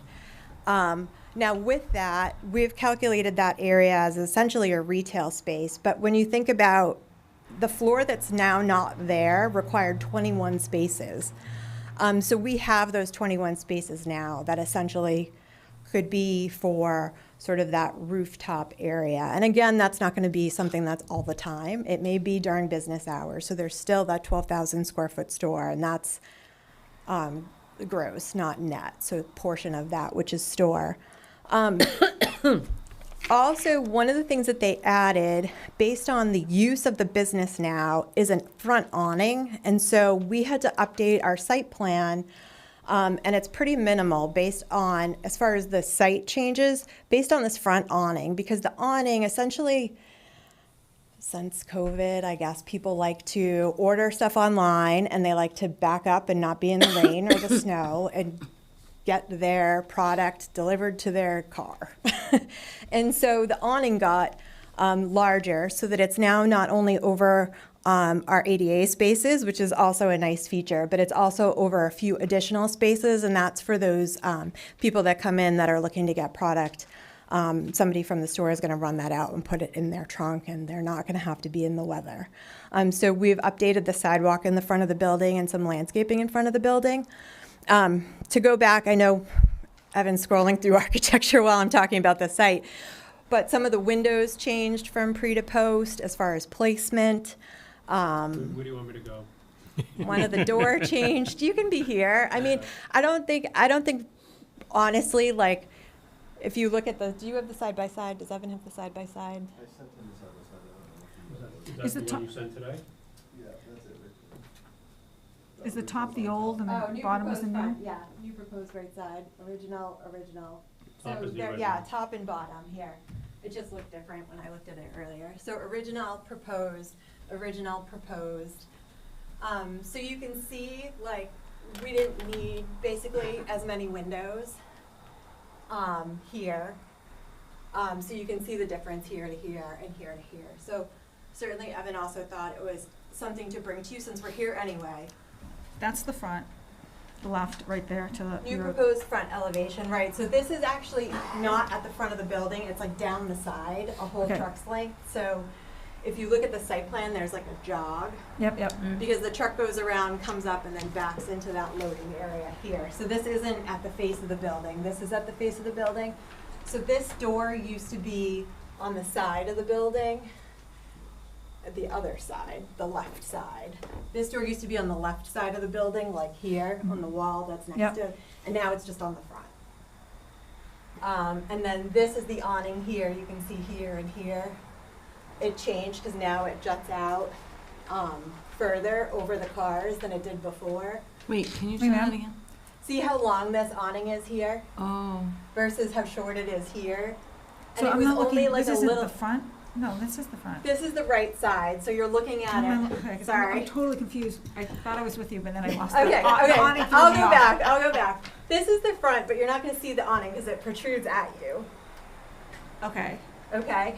So if you look at it from the right side, which is the mechanic, So that of this side is the right side. this is the if you're facing the building, the right side of the building from Princeton Street. Okay. So wait, so you're doing it like this? This is the side front, the and then it's like mechanic's that. on. So you're looking at this. This is the side the mechanic's on. Oh, okay. The other side, the left side, So the is awning's facing Princeton Street. Oh, okay, I'm there with you. okay. Sorry, got there. She got it now. It's like if you're looking at the building, the right side. So what these are showing is the protrusion towards Princeton Street. So there was a smaller awning in the previous proposal, a larger awning. Only it goes out further, but it's also longer across the front of the building than it was previously, because previously it was just over the door, and now it extends all the way across. In the plans, it looks like it's covering about half of the parking space. Well, because we wanted to make sure it covered the ADA spaces and also some customers. So it does go long now, and that's the purpose for Well, it. it goes long down the building, but it also comes out Comes out. significant. But it's amount. over impervious surface that was there already, Mhm. so we're not really playing with the impervious surface. So you can see The dotted line here. right there. Yeah. So it comes way out, basically to protect the people coming into the building. And if we kept it to just the ADA spaces, it wouldn't also then accomplish necessarily the retail portion. So we tried to do a little bit more, but we wanted to make sure that the landscaping overall on this corner didn't get affected. So we really kind of worked with the developer to really say, the store owner, to say, you really can't have it across the whole front because we need to be able to grow some stuff. We need the sidewalk, we have this door, so could we limit it to this, so that we have Mhm. that ability to have, so now we have these, there's the 4 spaces here and then 2 ADA spaces that are covered for that reason. And so all those trees go away? Excuse me. We basically moved them, right, to another part of the site plan, so these here, there's a little section of shrubs. We basically kept the same amount on the plan, so that we're not, even though this little area is not gonna be, we can't grow there because it's gonna be shaded now. But we've basically just moved those plants elsewhere on the site, so we're not changing the overall plant count on the site. Okay. Yeah. Is there some grass? I mean, that's green on the left, that's not. What did we decide to do under there? It's just stone, right? Yeah, because we talked to the landscape architect, and because it's fully shaded, there's not too much we can do, but we didn't, and it's under an impervious barrier, so, and we wanted it to be neat, but we didn't want it to just be concrete up to the building. So we didn't do that, so it's just stone right now in this area here, and then this sidewalk comes into this door now here, and then we've taken these plants and just replanted them elsewhere to make sure we maintain plant count. So before though, you had an area that grass, and then you're taking away the grass, it now has a cover over it. This and it's gonna piece be of it. gravel. It was not grass. We Was it wouldn't put grass? Right, no, Well, it was. what was it like? Oh, no, it was gonna be like bark mulch and, Okay. and shrubs. But, yeah, because we have that cover over it now, we can't grow anything under it, which is another reason why we're like, we can't really do it across the whole frontage, because we wanna keep some of the vegetation here. I mean, we do have a nice landscape island in front of the project still too, where currently right now it's paved, basically, it's just a sea of pavement across to Princeton Street. Now there's a landscape island between, this isn't, I guess, the only landscaping on the project, if Evan can bring up the site plan.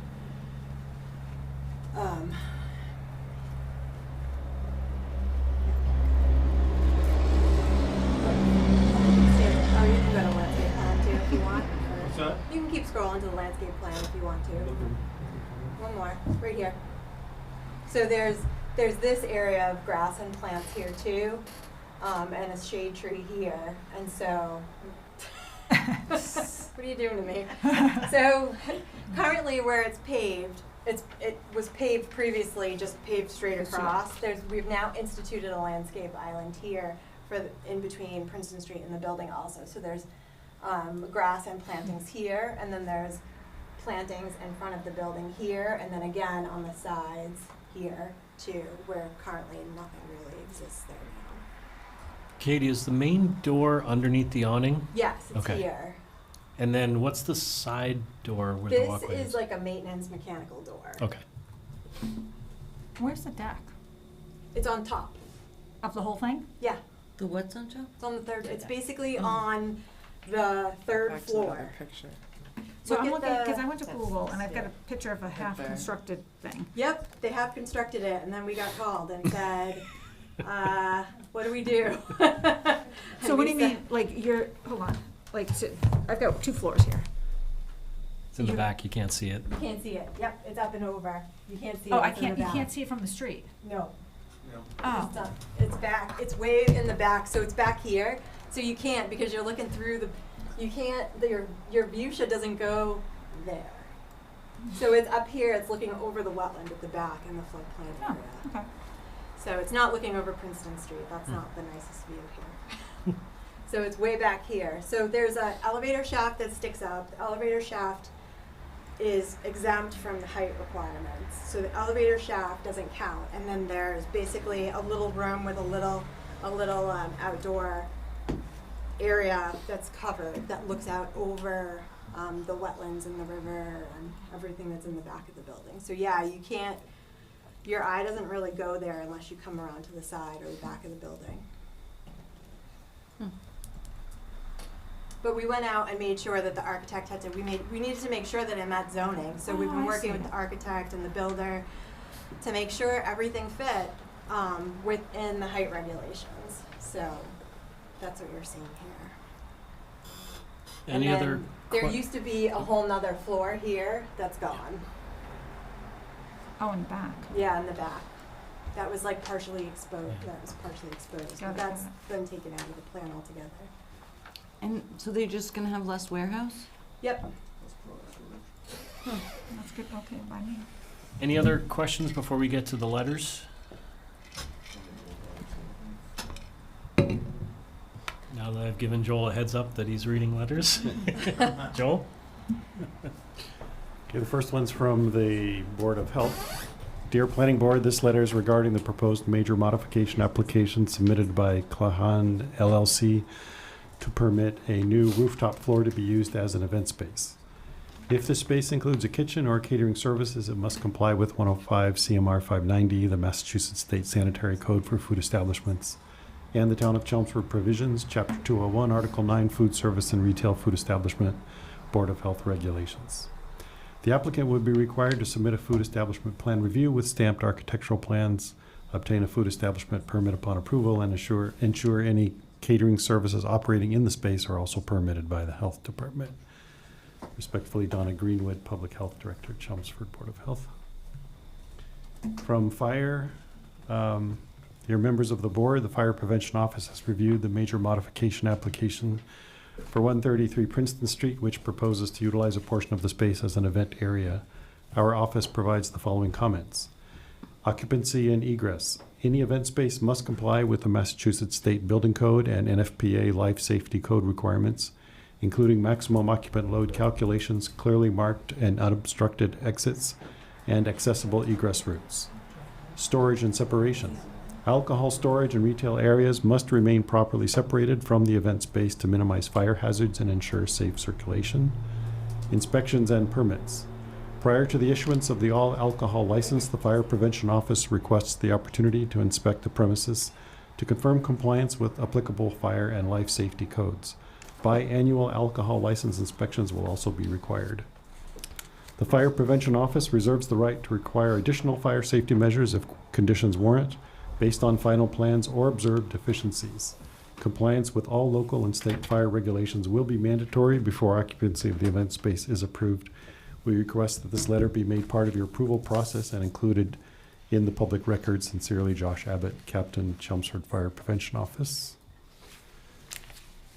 And the Building Commissioner Zoning Enforcement Officer, Mr. Nguyen, should the proposed rooftop space for events is approved by the planning board, be advised that the building and rooftop event area needs to comply with all building and safety code to include a sprinkler system as mandated by code as adopted by the state of Massachusetts. Thank you. Respectfully, Jose Negron, Building Commissioner. And also, I think I have to go back to where the original letters are. Here we go. So no concerns from the Chelmsford Police Department, no concerns from the North Chelmsford Water District, and no concerns from the collector, at least in his position as the collector, tax collector. Thank you. Any other questions, comments from the board? Yeah, I'd make one. there are actually a lot of changes in this. And I don't particularly mind the additional event space, and nor do I particularly care if the basement disappeared. But I do notice that the front of us lost a lot of windows and now looks a heck of a lot less like a retail space and a heck of a lot more like a storage barn. Now, to what extent that should affect what we do here, I don't know, but I thought I'd make the comment. See what I mean? Yeah, the look of it almost reminds me of the fire station that's up the road. Yeah, it does, kind of. It does. I mean, it's not necessarily a bad thing, it's not my style, but it is noteworthy. Why were there so many windows taken out? Because of the interior space layout, just as it got developed further. I think, Evan, you can go to the floor plan.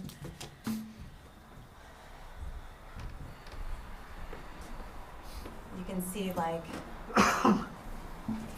these little areas here, like this is the register here and the office, and it didn't make sense. And plus there's the awning over there too, so the windows didn't really make sense anymore, looking in on the registered area and then also being under the awning. So because even though the window's gone, now the awning's up over it, so it'll shade that area of the front of the building. It won't be as visible because of the awning protruding from the front. But that's why it was an architectural change due to sort of how the interior, when we come before you for site plan approval, the interiors are somewhat conceptual because we haven't figured out all the MEPs yet, so mechanical, electrical, plumbing, sort of all the different use patterns, and so that just was developed further. And so, yeah, so that it changed from this. So these windows, see how far down they are? Those would look right out on the people standing there at the registers inside the building, so it just doesn't work. And you want the registers obviously to be at the front of the store where people are coming in to park. So it was just moving through the motions of that. You mean their backs would be facing the window, not like a supermarket where their windows are there? Right, no, because the registers, if you looked, were facing into the store.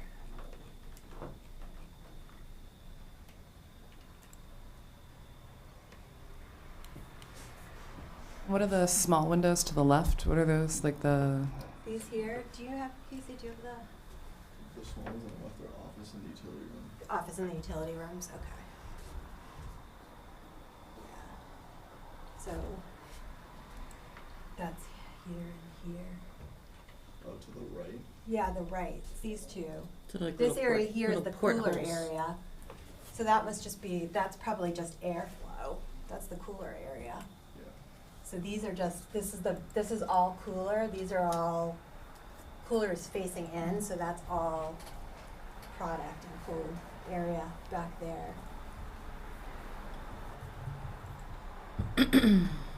This is gonna be, this is all product in coolers the whole way around the exterior of the store. This is registers here.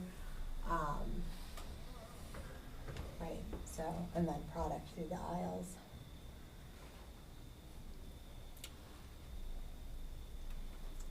Any other comments? Just so Michael's has windows in the front, the cash registers are up front, but whatever. What's that? What do I know? Michael's in Chelmsford Mall has windows in the front, and the cash registers are up front, so. Yeah. I'm gonna say Lincoln Liquors is the same thing. They got the windows in the front and the cash registers there too, so. Yeah, Even Staples? and Whole Foods. Yep. And I'm thinking also it might have to do Market with all the basket. cars facing in. They probably don't want the lights there either. All the cars are facing right towards it. There are plenty of other Yeah. places Yeah. that, like she said, Lincoln Liquors has that exact same situation. And the cars pack right in, right at the windows. Market Basket and It looks to me like somebody was saving money on the windows. It's okay. That's what it looked like. Is there a possibility that it could be changed at this point? Well, No. It's constructed. No, it can't. So it got Yeah, constructed, we were brought in not the after that. plan. We were brought in after that happened. Well, so I think, no, I'm looking at you towards architectural and how it fits within the approval of the planning board. I'm just asking I for mean, anything's advice. possible, right? I mean, it's not impossible to change it, but it wouldn't be functional. It'd be When more you- of a, like a false window. I mean, it's just weird to have a plan and then get it approved and then do a not plan And then come to us and then ask us to approve Yep. it. Like, This what? amount of I mean, that's why they're here. How and why changes were made from planning board approvals to building permit plans. Maybe we could ask them to change the material instead of putting windows in that area. But I mean, this is a liquor store operator that's operated other liquor stores, and this is his. I'd like to have brought the a plan. developer come in here and explain to me why they built something that wasn't a plan. Like, I mean, the builder is online right now, but we could certainly do that. and why they would do that. I'm a little confused. Someone, Special permits we're asking for tonight are essentially asking you to approve something that's more compliant to zoning. I'm fine with Mhm, that, mhm. but I just Googled this, and there's a building there Yep. with the new plan. Yeah, there is. And I'm That sorry. they received all a the building time. permit And for. let me tell you That's right now, correct. like, that just pisses me off to no Mhm. end. Understood. Like, I'm like beyond pissed right now. We were And not to too me- happy when we were called either. So, I'd like to hear the explanation of why they did that. Because what's the point of us even spending our time here as a planning board approving these plans when these things can get built and then you come back and ask us to just rubber stamp it? Because Wait, right what? now, I want my Forgive us windows after you've back. done it. Yeah, I want my windows back. I just want to be clear, we're not trying to shoot the messenger either. no, I mean, I had nothing to do. I know. We are here purposely to put together the plan to show you what's changed and to tell you how it fits within the rules and regulations and the bylaws that we have before us and ask for your approval. And that is up to you. And we can relay that information to both the owner and the builder and have them come in to have that discussion. Yeah, I'd like to have that, I'd like to be here in person, have this discussion. I just need to understand how this happens. Because, like, why am I wasting my time? Why are any of us wasting our time here? It's agreed. I mean, they also removed a basement. They added a roof portion. All that wasn't there before. Well, at least they gave some reasonable explanations for the basement. But come in Yeah, but before come you here. start building and get it You approved. should hope, but I actually have another question related to the event space. Is the addition of that space and that use aligned with the current alcohol license from the board, of the select board? Do you know that answer? We don't know that answer It will tonight. need to be modified. Okay, so that's another, And they chose to come here first. That may make sense, but the select board license will need to be modified. so I would like to see the select board license modified before we approve this. I'm Because the agreeing select there, board 'cause- license was approved for the building before they started the building. So I would think that we should follow the same logic for the change to the license. I'm in agreement there, because I don't want to approve something the select board says, no, no, no. It's, you need the approval for that before we can even sit there and say, yes, you can add this or build Yeah. this. All right, so what I am hearing is that I think we would like to continue this. I do want to hear public comment first, though, but I think we're likely going to continue this with the request that the builder and the developer, or the owner and the developer, come before us to talk through why those changes were made before coming to us. And then also, we would like the select board license approval or amended before we approve this as well. Now, if I'm a homeowner and I build an addition that I'm not allowed to build, don't get approval on it, can the town make me take it down? Yep. Yep. Okay, I just want to make sure that this is what we're talking about. Like, I'm like, as a homeowner, I know those rules. I'm like, and I'm really, I was really excited about this with the rooftop. I thought it was a great addition, like, but this to me is, I think I've Right. said enough. Thank you. Mr. Chairman, if I Yes. could, before you continue, I just want to discuss a little bit more this, the request that we get a modification to the license. Please understand that in order to get the original license, we had to show that we had an approved building. So we're now in kind of a chicken and an egg, because if I go back, or whoever did the licensing for the alcohol goes back to the board to ask for a modification, they're gonna expect us to show them an approved building. So again, I feel kind of in a chicken and an egg, is that, you know, you guys would like to see the license approved first or modified first. The selectmen are gonna ask us to show them an approved modified building.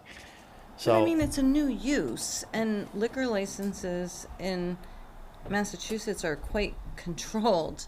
And so Oh, to yes. throw a new use into your liquor license seems like quite a jump to me. And something yes, like yeah, extraordinary I mean, to ask it for. happens all the time. Okay. But typically when we do that, You do it we're first. an approved, no, we have a building that exists that's approved. It's not constructed, you know, it's there. Right. So when we go in to ask for a change, we can identify where in the building, how in the building, and how it goes. So hold on, let me just, because I thought you said it was the other way, so I'm a little confused. What's the process now for the liquor license? You go first you get No, we got the building special permits first. Then we can show the selectmen where, how, and, you know, how the liquor is going to be sold and served. So This that was was, different. this was discussed internally. I had suggested that it may make sense to go to the select board first on this particular one. Obviously, the applicant chose this path, and internally, I think the preference was from the selectman's office that it go to the planning board first. So the planning board isn't reviewing what takes place in that event space. That's what the select board would do, put parameters on that. The planning board is reviewing, obviously, the changes within the context of the original approval, and then compliance with the applicable zoning. But I think in this case, because it's a specific space that completely depends on the license being granted, I wouldn't want to approve that space without knowing that the license is going to be granted. I think the consensus here is that most people are excited about the event space, so it's likely to get approved. But I think given what we've just witnessed with everything else, I am very reluctant to approve it without the license in place first, in this case. Is there any harm to potentially conditioning approval of the modification on our obtaining approval for the space by the selectmen? So that, okay, we got approval to do it, but unless we get the selectmen to change the liquor store, we're not allowed to do it. Well, isn't it already? I mean, the half liquor built? license. That's the problem. I mean, yeah, I mean. Well, right, but as was mentioned, the bottom line here, guys, and I do appreciate this, if you don't approve it, then it's gonna have to come down. So same that if the selectmen don't approve don't approve the liquor change, and therefore we don't get approval of the modification, I suspect the path will be to remove it. I mean, what choice would we have? We wouldn't have a special permit to allow it.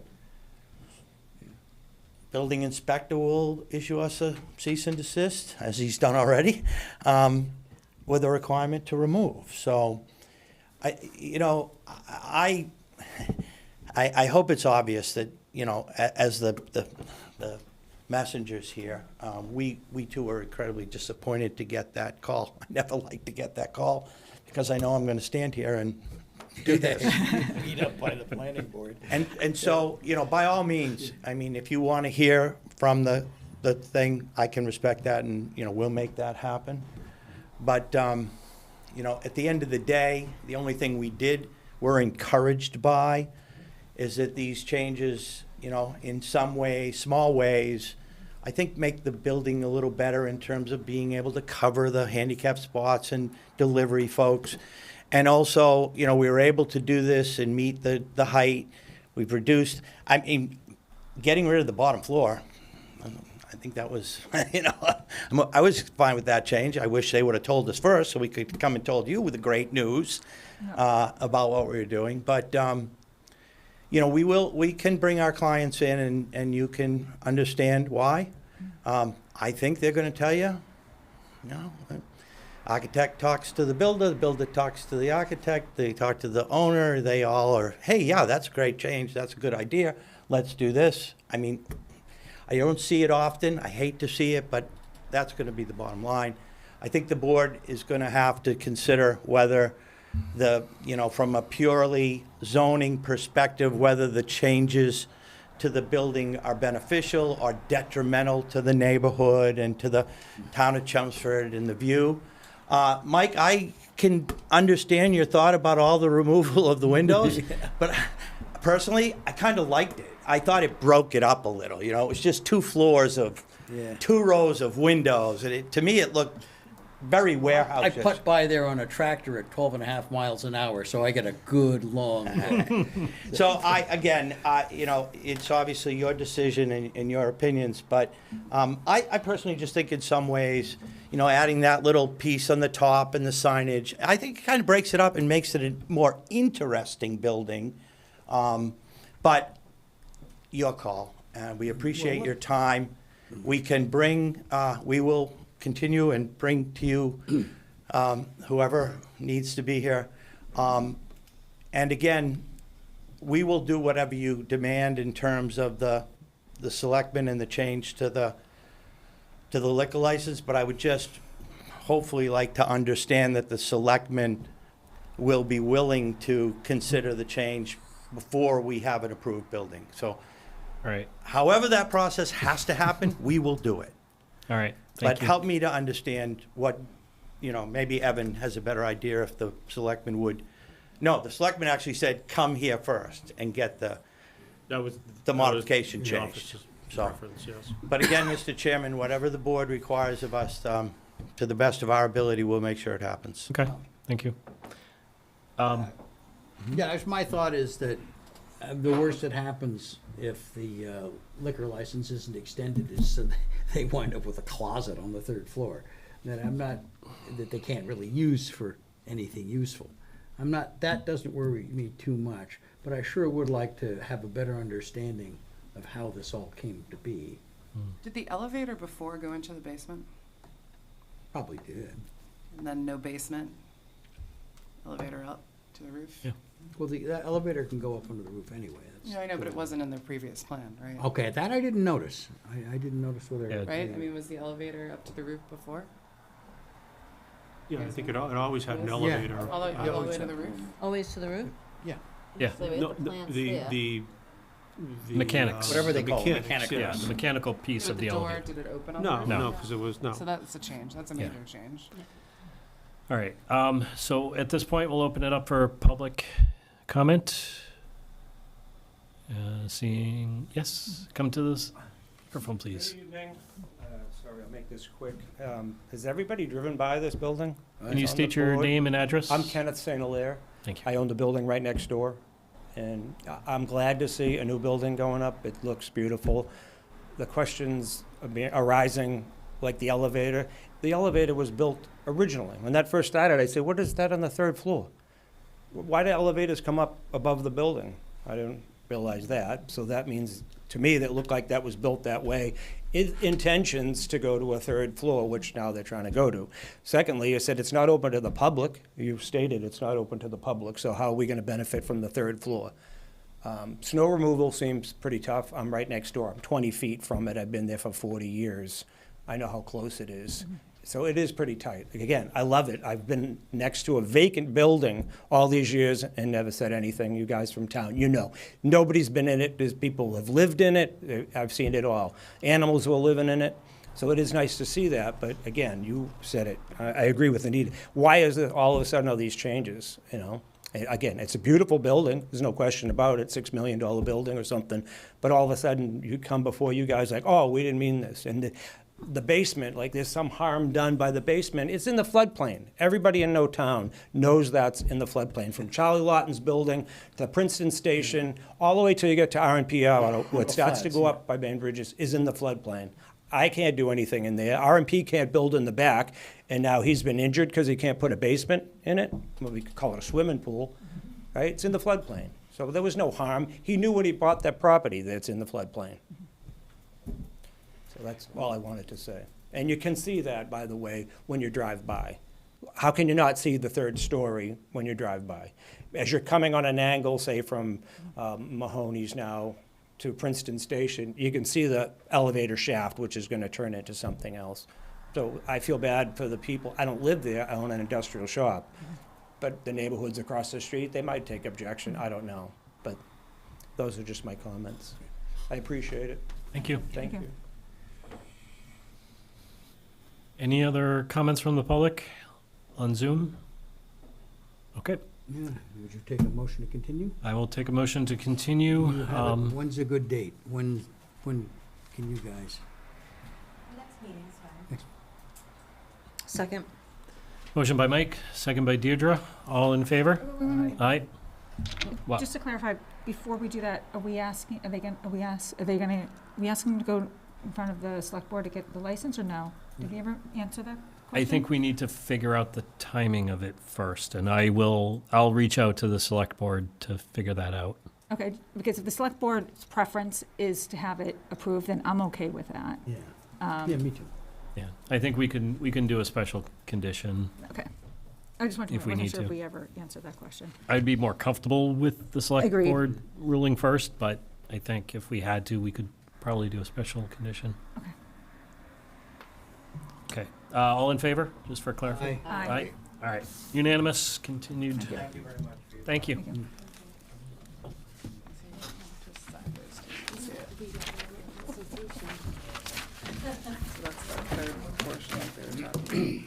All right, so the Chelmsford Mall is continued, Stedman's continued. So next item on the agenda, 242 Billerica Road.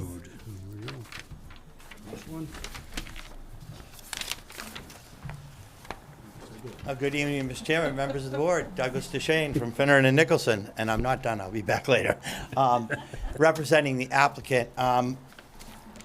In the same vein, I'm here tonight to discuss some modifications to our plan. But on the other hand, they're modifications you asked us to make, and I'm happy to report we can make them. And I do appreciate your time. So as you recall, my clients are proposing to build a rehabilitation center here. And we've been through the use and whatnot, and I think the board was at least respectful of the facility and what it can do. There were two big issues that we discussed at the last meeting, one being trees, and the other being parking, which I know are two of the more important aspects of the board's review. And so I'm going to go over those for you and tell you what we've been able to achieve. But I do want to just give you an update with respect to our filings with the Water District and the Board of Health with respect to soils and that PFAS question that's been asked. We have filed with both the Water District and with the Board of Health. We have a letter from the Water District saying that they are comfortable with the project as proposed.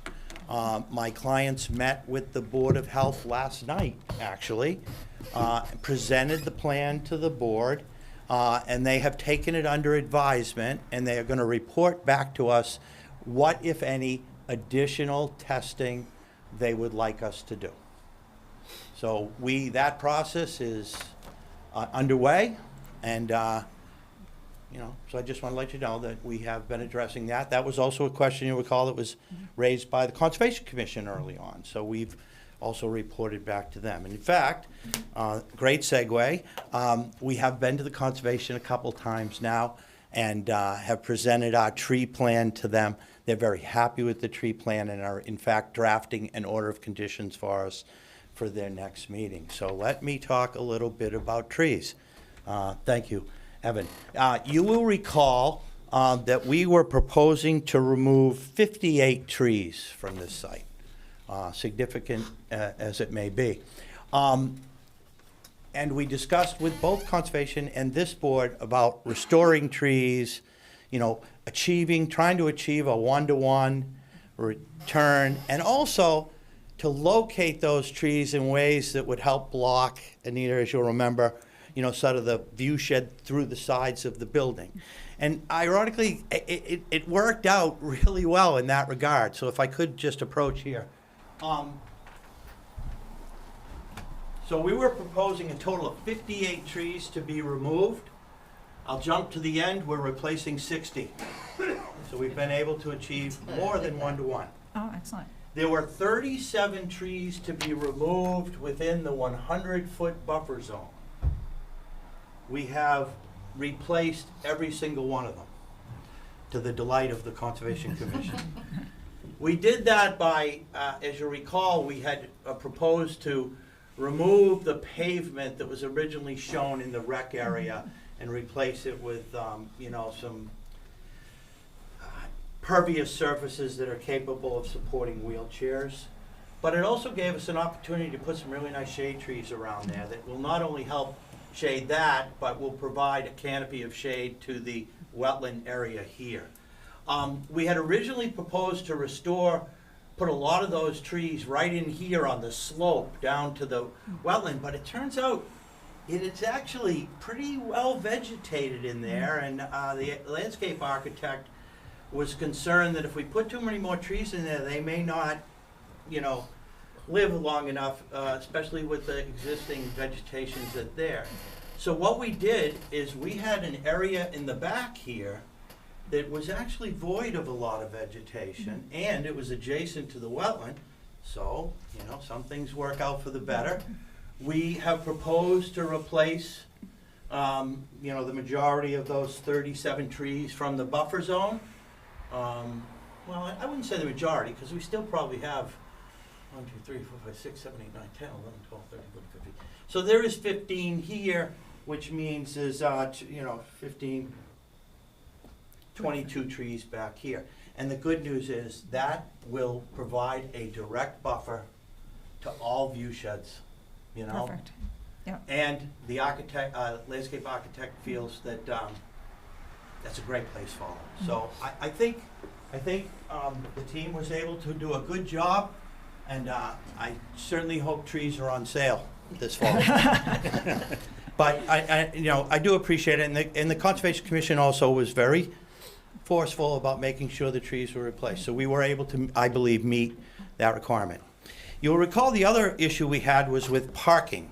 And although my client feels, based on operation of dozens of other facilities, including local facilities, that we would have been fine with the parking that we had. However, the board has pointed out that it was tough, it was tight, it was so we were asked to see if we could get more spots on the site. We really couldn't. I mean, we could mess with the landscape out here, and try and stick one, and thought, could we jam one in here? It would have done more harm than help.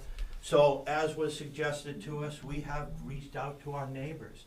You'll recall the Sunny Acre facility is right next door, and my clients have been able to talk with them, and they are in the process of drafting a memo of understanding. whereby they will provide us up to 15 parking spaces. You know, we had tried to hope, could we get 5? While we were at it, you always ask for more, right? So I do not have the signed memorandum. It is being negotiated now, but I did want to give the board a copy of the last memorandum that was sent from Till to the folks at Sunny Acres. Mr. Frank McGuire is the manager director over there. So as you can see, in this letter, they have outlined the terms and conditions for the parking. We are gonna rent, we are gonna pay. Yeah. You know, I believe it's $100 or $150 per space per month, so it's not a cheap endeavor. They are gonna hold us 15 spaces. However, I think my client would like to pay and sign for 5 and see how the operation goes. And if, you know, if those spaces are used, it's a quick check, and we can bump it to 10 or 15 as we need. So, Evan, did they send over a plan with the little path? You see it's up. Oh, up on I'm the screen. sorry. Oh, I was looking at it. You predicted. Yeah, so there you go. So it, you know, we've proposed some wooden steps that will be into the ground cover, the gravel, and takes you right to the parking lot. So it'll be a quick walk from the front entrance to the additional parking spaces. So, you know, we're very happy that our neighbors have been, you know, so generous in working with us. But, you know, kind of all in the health business, so they were very understanding. So with that, I believe those were your 2 big issues. And again, I apologize that I don't have the signed MOU, but as you know, once people agree to something, then they involve lawyers, and then the lawyers take forever. But it is hot on the presses, so it will be. So certainly, if the board would like to make a condition of you know, our providing you that signed lease, that's certainly more than reasonable. And I guess with that, I'm happy to answer any other questions you have, or, you know, address anything else you'd like to talk about. Okay. Evan, do you have anything else to add? No, not at Okay. this time. Questions, comments from the board? Well, one of the things we had asked before was looking at the routing of the traffic going the other direction to accommodate any backup by the door. I'm not seeing that right now. I'm not sure. I know we talked about that, and this was in this area here. Well, we talked about turning, because you're going one way that way. We talked about going the other direction so that the backup could happen around the building during pickup Versus on the times. street. Versus like, if you have a couple of cars. So it would back up this way? Right, yeah. Versus out on the road. Right, I know. Oh. Oh, yeah, we actually have. You're on Giovanni mute if you're trying to talk. Federa on the line, our engineer. Maybe he can address that. Gio, Can did you you hear hear me? the question? Yep. Yes. All right, Giovanni Federa. I'm the project engineer. We did take a look into going in the opposite direction, and we had to also try the emergency vehicle as well. The emergency vehicle was what was stopping us from making that turn. As the way that it's going right now, as you get to the back of the building, it's making that turn to the left. It kind of has like that more open space that makes the turn around the building going on 180 degrees. But if we were going in the opposite direction, we kind of have that retaining wall that's kind of pinching in closer to the building, and that's where we were hitting, and the emergency vehicle wasn't capable of making that turn.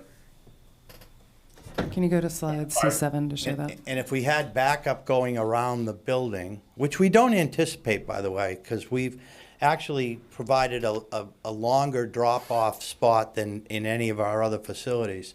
But if the traffic were to back up that other way, then there's no way for an emergency vehicle or anyone to get around the site unless they just wanted to sit in that queue. Another question I have about the stairs that are going from the upper portion to the lower, is there no railing there? Giovanni, I'm sure there's, The intent is that it'll be kind of like an embedded into the ground type of steps. It's not going to be a steep slope. I would say those treads are probably about 1.5 feet each. So it's a gradual, more of like a natural gravel with wooden, steps embedded into the ground without railings. so just so you're clear, Giovanni, make sure I'm being clear. You won't be able to fall off the side of the stair. It will be level with the slope. Exactly. So your step will be in here. Yeah, So that you that's can't correct. fall off the end of the step because the dirt is there. But if the board, I mean, we can put a railing if the board wants a railing. There's no question there. I'm just more thinking if weather goes crappy, it's raining, it's snowing, things get slippery. We're happy to do that. Yeah. Also, for my recommendation, we did that permeable, so we blend with also any opposition we could get from environmental. It kind of blends into the environment, so it's Is not that, sticky. is that shown anywhere in the plan that you could point out? I might have missed it. No, I don't believe we've shown you mean a side shot of them? No, but, yeah, no, she's asking if we have a sort of a three-dimensional view that shows that, but we could provide it. We can provide a detail, but yeah. That certainly could make a condition that you approve the And just- standard detail, and we'll put a railing. Another little question. So it looks like the snow storage goes right next to those stairs. Mm-hmm. We're gonna shovel those stairs and make sure they're not blocked. You keep on going. No, that was mine. Like, I noticed the snow storage on those stairs too. That was a concern of mine, so. Well, we probably integrated the stairs without removing the little snow storage thing, but, The snow obviously, the snow will be parked on there. Somebody will shovel a pathway. The steps should be clear of any snow storage. The snow storage will be on the sides of it. Yep. Thank you. Any other questions? I like especially coming from a teacher standpoint in schools, and there's never parking for anybody that needs to come in, being able to have those additional 5 spots. And I like the idea of, hey, we'll start with 5. If we need more, we can work with them there. So they're willing to give you 15. Yeah. So I like having that. That was, something that really sort of, I think, benefits you guys, because at any time you can have, we need to bring one more person. Now we have no parking. Working in that environment, I know what it's like. So I think that was a really good agreement you made with Sunny Acres to try to work together with that. How would people know that there's parking up there? I'm actually thinking of a possible condition for this. So one of the things I was thinking is if we could, as part of those special conditions, request that employees park over there to free up some spaces in the main lot so that guests don't have to guess that there's additional parking elsewhere. And then we could signage those as guest parking only. Yes. Or the other thing I was thinking of is so when I looked at the Google Maps for the van pickup, there were more than, I think, the 8 that you have space for. So if, instead of queuing up into the road, if vans can use those extra spaces for waiting for their pickups. So you could have those open spaces for the van overflow and guest spaces as well. Do you think the 5 spaces they're talking about is enough? Yeah, I think. Yeah. Yeah, because I think I counted the most was 12 vans in the Google pictures. So if they have the 8 in the pickup line, they would have a couple. And technically, they would qualify as employees, agents of the facility, so that we could make sure that we don't have guests and random visitors parking there, so we can label each one of them. Yep, that's, Okay. That way you wouldn't have to have all the guest signage about where to go Yeah. if they do park over there. And it's more incentive for them to make sure it's plowed at all times. There's ways one, yeah. Yeah. Any other questions or comments? I wanted to first start off by saying thank you for all of those changes. I really appreciate all of the work that the applicant has put into making those changes for both the Conservation Commission and for us, so I really appreciate that. I think at some point we should talk our usual about possible conditions for the approval. I've got a few suggestions, pretty typical of the ones I usually have. The first is that the O&M include landscape maintenance, as well as the snow storage plan, which should include where not to put it and where to put it. yes. So if the O&M can include that as well. And the removal, if needed. Yeah.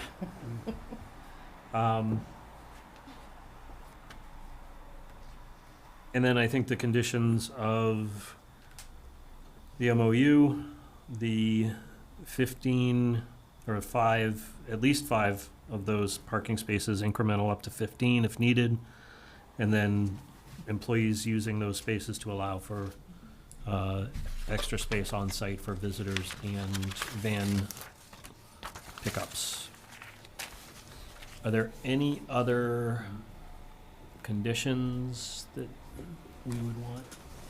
So we'll just go draft a decision? Do we want to have anything about the maintenance of the walk, since it's not on their property? The walk that's on, Part of the MOU. Yeah. okay, okay. Is that in the MOU? Yeah, it's It can be. Yeah. Yeah, if you could make sure that's in there. It says it'll be maintained at their expense. It's maintained Oh, at yeah, their there it is. expense. Bullet, yeah. Okay. Yeah. All right. All right, so at this point, I will open it up for public comment. Anything on Zoom? No. There being none, I think we can, do we want to keep it open for one more meeting with You a know, draft, or are we comfortable closing? I would think we could close it, ask for a draft decision, probably approve based on what we've said, and go. I agree. People comfortable with that? Yeah. Okay. All right. So at this point, I'll take a motion. I move that we close the public hearing. I'll second. Motion by Mike, second by Anita. All in favor? Aye. Okay. Unanimous. Joel, have you mullened on this one? Okay, good. Okay. So Joel has mullened. I will take another motion. And I will move that we approve all the various permits associated here and ask Evan to put together a draft decision that includes inter alia all of the, stuff that you've mentioned. All right. Motion by Mike, I'll second. second by Deirdre. All in favor? Aye. Unanimous. Thank you. So we'll see you in a couple of weeks, or when do you have the availability? Be the 24th. All right, Yeah. thank you very much. Thank Appreciate you. it. Thank you. So on the next agenda item, unfortunately, Jeff Dirk, the peer review consultant, had a mix-up, so he is not with us this evening. He indicated he can make it for the 24th. Okay. Which we've known, because I think we have people sitting in the back. Well, we could still discuss and, Yeah, the other stuff. I mean, it would be minus the peer review.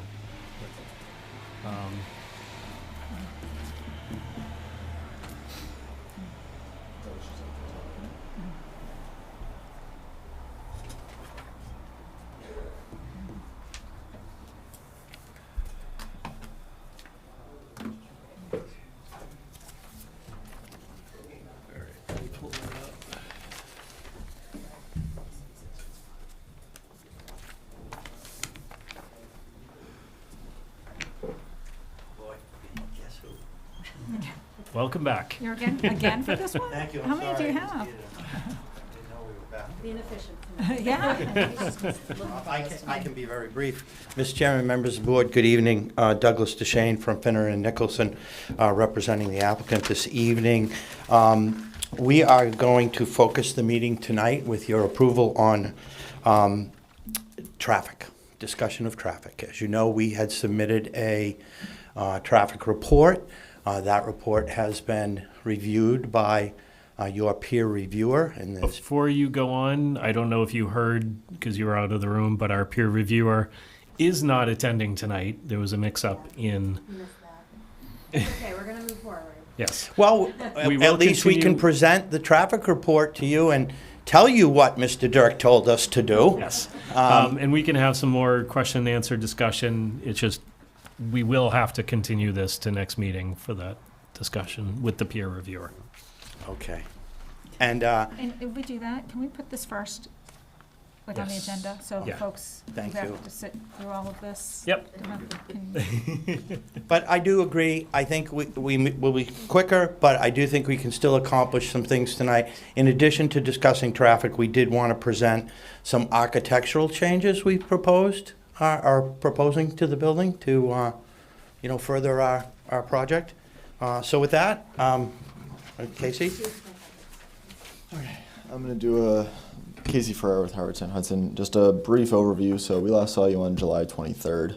I believe at that time we had a pretty productive discussion for a number of things. I did provide a cover letter to you guys that stated we have not yet revised civils, and the reason for that is because we wanted to wait for this traffic to just understand if there was other overarching changes that needed to be made that would have affected the civil plans as a whole. Since that time, I will note that we have received the peer review from DPW back on the stormwater front. They did agree with our calculations and noted that we did meet the standards of all stormwater. I do believe that there were several ideas and intentions that we wanted to pursue or that we were requested to pursue. And we still have every intention on doing that. Some of that is EV chargers, changing those gravel pads to impervious surfaces, whether that's through a liner or through pavement, in some respect to protect further the aquifer that's below from those what we intend to have on those gravel pads. I know there was an abutter, maybe not an abutter, but a representative of a committee that would like us to investigate whether or not there was the ability to connect a bike easement from the rear to the front. These are all things that we still intend to pursue and intend to figure out if it can work, if it's feasible for the site. And then additionally, as part of the peer review that we received from the traffic study, there were also some site improvement recommendations that we we intend to investigate to see if we can indeed incorporate those and the feasibility of doing so. So with that, I will turn it over to Kerry Pike, who is the traffic engineer. Actually, I just have one question for you. Sure. Casey, in the DPW's review of the stormwater, did the plans that they review have a liner underneath the gravel in the back yet, or not? Because it sounded like... So not on the rear. So what was Right. on the rear was just the curve number of 96, which represented essentially a pervious but nearly impervious surface. Yep. The section that was under the excavators, we did include as impervious at that time. So the change of stormwater that's going to come from the revised plans will just be that the rear will be considered a curve number of 98 as well. So 96 to 98 on that rear section. Okay, thank you. Yep. Right. Good evening, everyone. Carrie Pike with Howard Stein Hudson. I'm here to talk to you about traffic. So, without further ado, as mentioned, we did get the peer review from your peer review consultant, and I understand he's not here tonight, but I am going to hit some high points as I go through here because there were a number of items he asked for more information, and we have not completed those items yet. So. We will have more to show you at the next meeting or whenever you choose to continue us.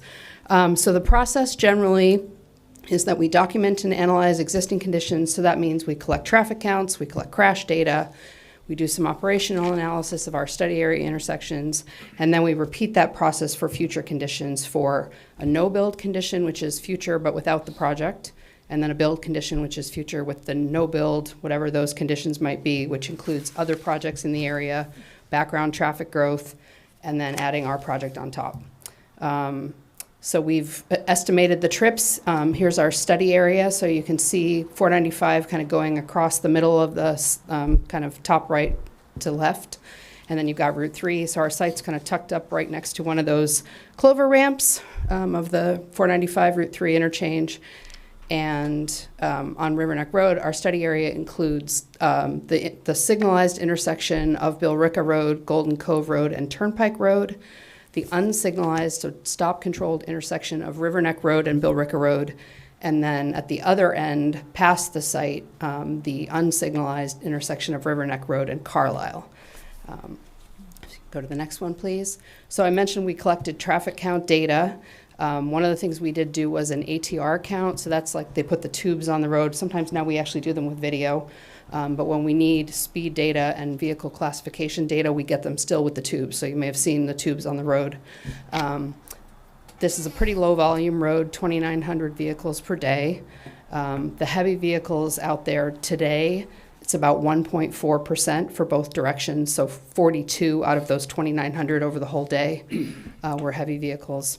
Average speed, about 31.5 miles an hour, 85th percentile, 35 miles an hour. I believe the posted speed is 30, so there's a little bit of speeding going on there, which is a little interesting considering the geometrics of the road in places. Then we did some crash analysis. So this is graphic. Can you scroll up just a little bit more, please, Evan? The other way. There we go. So we did get some crash data from Mass DOT. And so that data is shown here. Now, Mass DOT has what they called closed data, and right now they're closed data, which means that they've verified the locations of the data is correct. Right now, that data only goes through 2021. So one of the things that your peer review consultant asked us to do is to get crash data for the more recent years from the police department. So we have requested that data. It's in process. We don't have it yet. We hope to have it before we come back to you the next time. And so then we'll add that to show what that shows for our study area locations. So here's our site plan that Casey was just talking about. You can kind of see the different pieces there, and River Neck there is on the bottom of the plan. I'm not going to spend a ton of time on this. I think you all are familiar with it. Now, when we get into the project trip generation, so when we originally did the TIS, the traffic impact study, we had a little bit larger building, so that means we overestimated the impact a little bit in the study that was submitted. The building has been scaled back a little bit, so you can see the new trip gen is on the right there, and this is another thing that when we make the revisions to the traffic study, which there are some additional things that your peer review consultant asked us for. There's a couple of buildings nearby that are recently repurposed, thank you. And so they were unoccupied, they are now occupied, so they asked that we incorporate that into the analysis, so we will be doing that and updating all of the analysis, and when we do that, we will also incorporate the new trip numbers, the ones that are on the right side of this table. So they're just a smidge less because the building is just a smidge smaller. So then we did our traffic analysis that we look at those, again, those intersections as well as the side driveway. And this gives you a little summary of the operations. So it's like a report card. We say A through D generally is considered acceptable in urban and suburban areas around Boston, and then F is failing, but we'll talk more about that. So you can see the River Neck Road south. I think I might have those backwards, actually. I think it's the southbound right that is, I think the left and right are switched on this, apologies. It's actually the right is the heavy movement coming out of River Neck onto Billerica, heading towards where we are now, right? And so that actually gets backed up, but it clears fairly quickly. But it is a stop control, and the traffic, as you probably are all familiar, on Billerica Road at certain times of day can be fairly busy. So you can see that that right turn movement, like I said, I think the left and right there, that's kind of in the middle of the screen. And then we also have the signal at Billerica Road, Golden Cove, and Turnpike Road is operating at level service D in all time periods.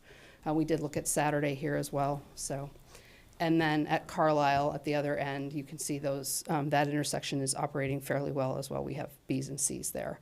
And the numbers on the bottom are queue lengths. We don't have a queue length We don't have queue lights listed here for the signalized intersection because we don't report them for the whole intersection.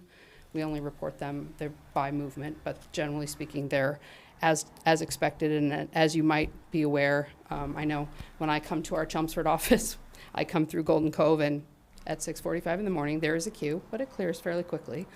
But generally speaking, I would say that intersection, the D, is representative of what's going on there. And then if we go to Why the are PM. there three different things there? So like at any given intersection. we did three conditions, the three conditions. So there's an existing condition in the morning peak hour. So that was the slide that we're on right now. And then there's that no build condition, which is the future without the project. That's 7 years in the future. And then the build. So that's the three in order, Okay. left to right. Yep. And then if we go to the PM, you'll see similar thing there. Similar conditions. Again, the River Neck Road and Billerica Road, you have some a little bit long wait times because you're at a stop control, right? And you're waiting for especially for a left turn, you're waiting for both directions. That volume's not very heavy, but you have to wait for both, to gap in both directions. So generally speaking, not a lot of trips here, and it's minor impact on the roadways. But again, we are going to update all of this per your peer reviewers' requests in a couple of different things. So you'll see more information at a future meeting. And I'm happy to take any questions. First, clarify one thing. Can you just talk about the other places that we studied and why we used the data that we used? Oh, yes, thank you. So we did study a couple of other locations for the contractor's yard, which was at Evan's request and at your peer reviewer's request. Rather than just we have the ITE trip generation manual. You may have heard that with respect to other projects that have come before you. There is a specialty contractor category in the trip generation manual, but we did also collect other local data. We actually found that the local data was lower than the ITE rates, so we use the ITE rates to be conservative. So overestimate the impact and see where we go from there. Okay, thank you. Okay. Mm-hmm. Evan, do you have anything else to add? Not on this presentation. Okay. Questions, comments from the board? We'll go around starting with Saritha since she's got the mic. I just have a really quick question. If you can go back to what she had up there. It looked like as the build condition happened, some of it went to F, and you said F was failing. Yes, so like if we look at the PM peak hour here, so that's the afternoon rush hour, right? Yes, it starts, so the existing is D and 4 vehicles in queue. And then in the no build, it goes to E, and that's 5 vehicles in queue during that 1 hour. And then it goes to F with 6 vehicles in queue. So I will say, generally speaking, relative to operations of stop-controlled intersections, so our program, when it analyzes a stop-controlled intersection, it uses very conservative values for that gap number that I was talking about before. And I definitely, having done gap studies in Massachusetts, Massachusetts drivers will tend to take a shorter gap, which means that those numbers are probably a little overestimated on how many cars would be in queue and how long so whether it would go to F, but yes, you are correct. And then the River Neck left it's tough to make the left out of River Neck onto Billerica at particularly the peak hours. It's a very small, I think it's under 20 vehicles an hour that actually want to make that turn. Most people are making the right out of River Neck Road, but it is tough to do it just because there's a lot of traffic on Billerica Road. Marcy? No, because mine were just, Joel had asked earlier about the 3 different numbers on it, explaining that, so that was my. Apologies, thank you, because I didn't explain the legend. So, good question. Deirdre? I'm good. Anita? So my concern, taking a little history back, before 495 came in, there were all these little roads. And River Neck Road was built way back when, because some of these houses are very old on this road. And it wasn't a very wide road. When 495 came in the early 60s, River Neck Road now became the main road to connect Chelmsford to East Chelmsford. Whereas before we had other ways of getting there. we have a lot of houses that were built before 495 came in that are on this road. River Neck Road can only be widened so much. There's a lot of houses that do not have the frontage. On a traffic study, I guess my concern is, I don't expect there to be significant increase, but how many times a day are houses going to be shaken by these trucks going up and down? Like, have we looked at that and the quality of life and the house is impacted on both ways? So the number of trucks is actually smaller than you might think. Most of the traffic going back and forth here is going to be employees in their personal vehicles coming and going. The truck numbers are actually, like, I think we estimated over the whole day 20, because a lot of times, and if someone else wants to jump in here because this is more of their expertise than mine, but in terms of the operations, so if there's a contractor that's here, they're not necessarily bringing their heavy equipment to and from here every day.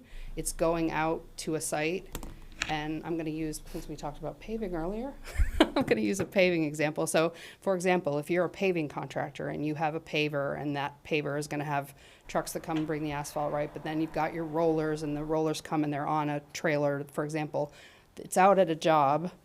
They're doing the job, and then when it's done, they're moving it to the next job. They're not necessarily bringing it back to the yard. Then why do we have storage in places for it to be parked in the yard? Well, because eventually, like, it does come back at times, but it's not coming back and forth to the yard every day. Did I explain that relatively well? Okay. Well, and some of it is used seasonally, too, which is why they're trimmed, too. So, like plow trucks. So do you have who's going in this facility yet? Because last we talked, you guys didn't have people. Yeah, I mean, we know Commonwealth Utilities is going in the back building, and we know that there'll be small contractors in the front building, and those will be limited by the leases in the area in the front. So there's very limited space. Most of the area for storage here is only used by Commonwealth and their known production and their known equipment, their known issues, their known business. The front area is the only area for places to be leased, and so that's very limited in what they can have in the front area based on the small area that we've given them for outside storage, which is very small, which is just those little bays at the back, parking, and then the bay inside the building. And so the intention there is that a big paving company can't come and utilize one of these, or unless they were to buy or at least every single aspect of the building and then use this entire area. The idea is for it to be fit under the definition of contractor, which would be like a plumber with a van, an electrician possibly with a van. They're coming there, they're dropping their truck off, grabbing their van and going, and keeping their piping or electrical supplies there and coming and going there, keeping maybe a pallet of product outside wrapped in the small area that they have. So all of that storage area at the back is specifically to Commonwealth and only Commonwealth.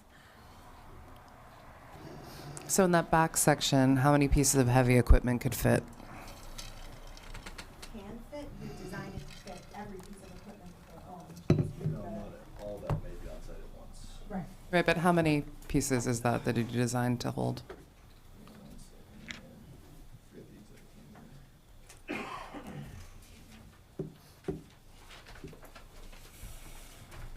So we have provided spaces for 10 trucks or heavier trucks, so that could be like a 10-wheel dump truck or a kind of tractor to pull a larger trailer.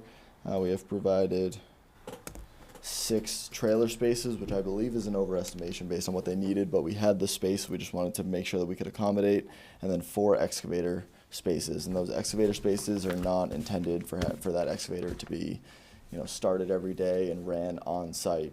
We're going to load up a trailer, get it on the trailer, and then that'll be out, but that's not a daily occurrence either. That excavator is intended to be moved from site to site. If it's here, it's because it just needs to go into the shop, get an oil change or something, and move on. It's not here to be taken in and out every day. So these spaces are just there to accommodate what may occur on the site. Given in between jobs, they need to transfer from one to another, but there's a week that it's down. So it's going to come here, be parked for a week, then go out to the next job once it's there. It's not intended to be an in and out. And on the traffic study, you're stating there's about 42, I forget what the number was, of the heavier equipment. And I mean, No, that's existing. Yeah, that's. I know that's what I'm asking, Yeah. right? So you're Yep. saying about 42, and with the amount of spaces here, if they were to move back and forth every day, I mean, it's like, what, a third? More. Right, 30% more. So we actually studied their existing operation as part of. Katie, could you go to the microphone? Sorry. Thank you. You know better. We actually studied their existing operation, and as Kerry said, they were significantly less as far as because their business is to have their equipment. They're not doing construction on this site. They're not using this equipment on this site. This is only like a space to have their business office and to have their employees come and go. This equipment's only making money if it's not here. I get that, but the reason why you're moving to a new space, and any person who is in business, is to have their business grow. So you can't use it, like, you can't tell me that this is what we're doing now, and we're gonna be like that forever, because that makes no common sense Understood, whatsoever. but it's the same I assume business they're plan. in business to grow, and they're not gonna say no to growth. So that's what we need to look at it, and I appreciate you looking at what they're currently doing, but this is, Well- this is in a neighborhood. And that's why we didn't use we did study it, but we used the more conservative, higher trip counts, because that accounts for that growth that you're talking about. Okay. John? You may have mentioned this, and I may have missed it, but on the slide where it says trip generation, 62 new vehicles trips in the morning, and expected to generate 73 new vehicle trips in the evening rush hour. I believe you spoke a little bit about trucks. Could you give like a estimated breakout out of those numbers? How many are trucks and how many are passenger cars? So during the peak hours, we actually, the data from ITE says that none of those vehicles during the peak hours are trucks, because the trucks are typically before or after. Like, truckers don't, and I would say this for construction vehicles too, they don't want to have to be stuck in traffic. So they're going earlier or they're going after the rush hour. So I think I said 20, it's 22 actually is the number based on the square footage that we expect in terms of truck trips. And none of those are happening during the rush hours. Well, what time is the high school in the morning? Around Seven- that area, 7 o'clock? I know I live right off of Billerica Road, and the bus picked up my kids 6:50. So are they, So, when you say, Well, I mean, I don't have exact times. I can just tell you that 1 hour that we studied, that the numbers that Mr. Sousa asked about, that's typically not when they would be traveling. They might be traveling earlier, they might be traveling later.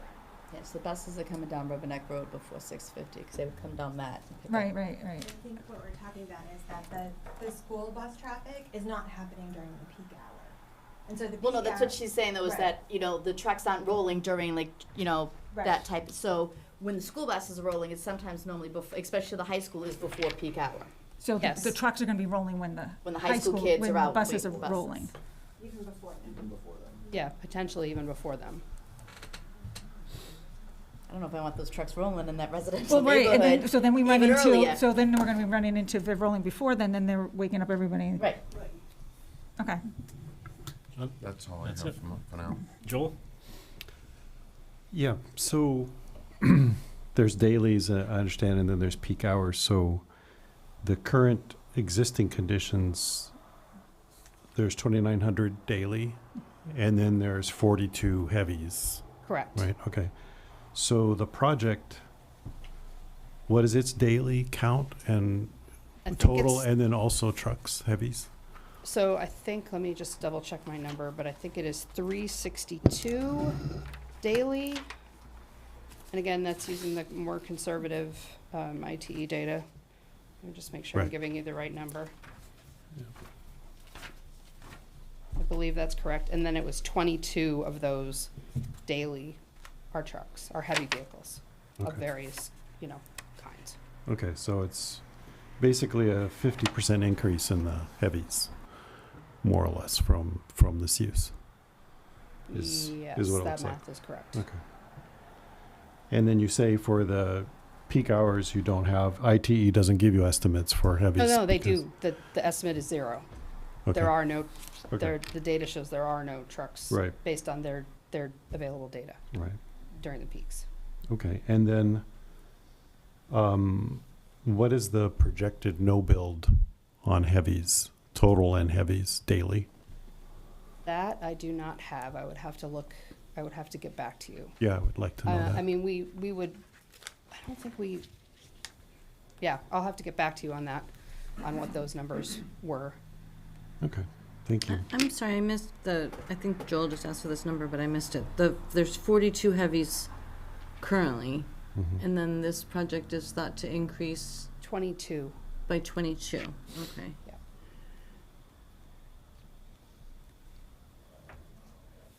And is that using the total space? I'm sorry? Is that using the square footage, right? I mean, typically ITE use the square footage. Yes. So they're assuming that this is for outdoor contractor use? Yeah, Is the that- land use code in IT is called specialty contractor. Okay, okay. All right, thank you. That's all I have right now. Mike? Nothing particular here. I think I've heard most of it. All right. On the front contractor piece, I'm assuming you did the ITE based on the total square footage. Is it possible to get the ITE data based on individual square footage?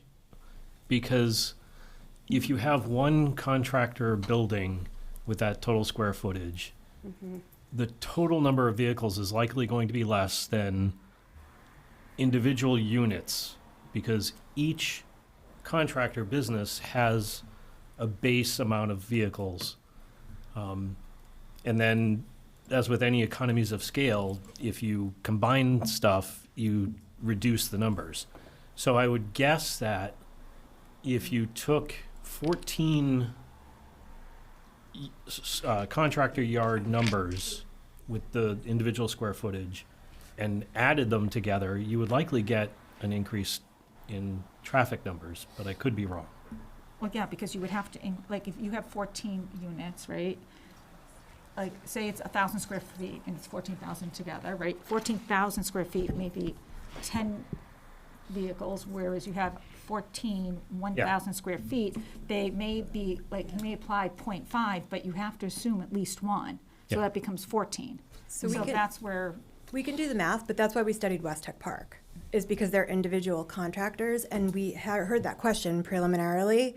And so not only did we study Commonwealth themselves, but we studied West Tech Park, which is basically, I looked at the use charts, I looked at the use charts here, I looked at the use charts there. We looked at the same type of, it's the office in the front, it's the overhead door in the back. They have many more units than 14 in that park, and we studied that park. And Okay. the ITE was more conservative than that park.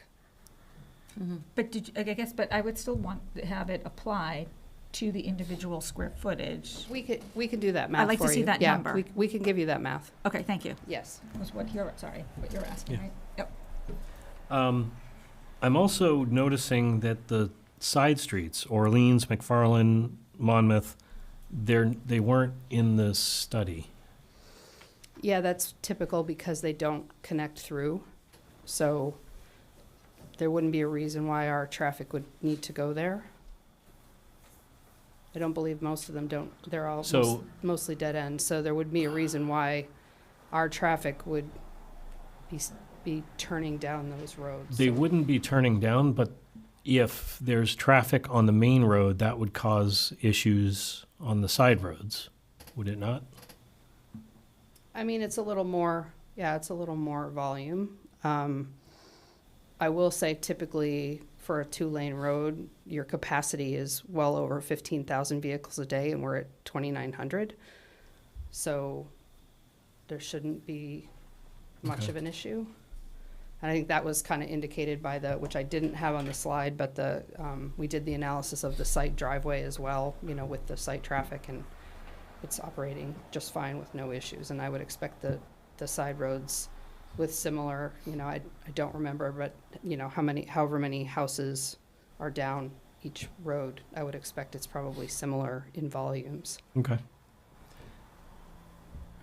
I'm also, and this is something that we've tried to address on other projects in the past as well, but one of the concerns I have here is less about overall volume of traffic and more about the safety of the road, especially with the 50% increase in truck traffic. We've got bus stops on this road. We've got a number of stretch of road on both sides that are pretty narrow and winding and without sidewalks. So one of the things I would have liked to have seen in this is a little bit more of the safety and roadway geometry on those areas that are a little bit more narrow. Because we have seen cases, and I think one of the neighbors provided photos of trucks going over center lines on the curves. And if we're seeing an increase in the heavies of 50%, it might increase that. So respectfully, if I have one and I increase by one, that's an increase of 100%, right? So part of that is also the small number is 50% increase. But I hear what you're saying. One of the things that your peer reviewer did ask for was for us to look at or to consider an in-kind fair share contribution toward, I understand the town is looking at the idea of sidewalk on one side or another. So, I mean, that is something that we are considering. There's no room. Like, have you driven on this road? There's Yes, I have driven on this road. Boston Fleet games from the office, all of last season. I can't speak to whether there's room. I'm just saying that was something that your peer reviewer We're gonna take it out of commented. the Smart's yard. We're gonna put the sidewalks, and then might as well just do that. Yes. That's actually all I had. A quick question with this, like when you were looking at, like, I know we're talking about the contractor has trucks, but we looked at also the trucks that are coming in to bring stuff to those, the bays, like just, like at a plumber. Supply delivery, yes, that's part of those trucks too. Okay. So whether they get them from Because the those aren't- Amazon guys or UPS. Yeah, those or, guys aren't gonna come at like before hours, they're gonna come at the main hours, that's when they're out doing their runs and deliveries and at high peak traffic time. And is that something, does the office receive them, or does somebody from the little small contractor have to be there to receive? That I do not know. Yeah, I mean, I think we would, Yeah, I would assume. yeah, I would. I And- honestly, I don't know. Any other questions, comments? At this time, I think I'm going to open it up to the public for comment.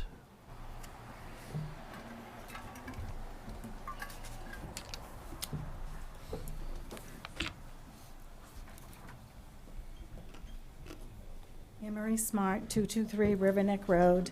My questions are the material that's coming in, I'm not sure what it is. I was thinking that it's construction material. Will that be delivered by 18-wheelers? And then also you talked about the growth. That's a big issue, the growth. And what if they sell the business? And the infrastructure of River Neck Road. And just keep thinking about Ledge Road. And it's bringing up a lot of those same, I listened to that and I watched it and I listened to what was going on and I feel like I'm having deja vu. So those are just quick questions that I just wrote down. Thank you. Great point. About Ledge Road. Yeah, I didn't even think of that one. Yep.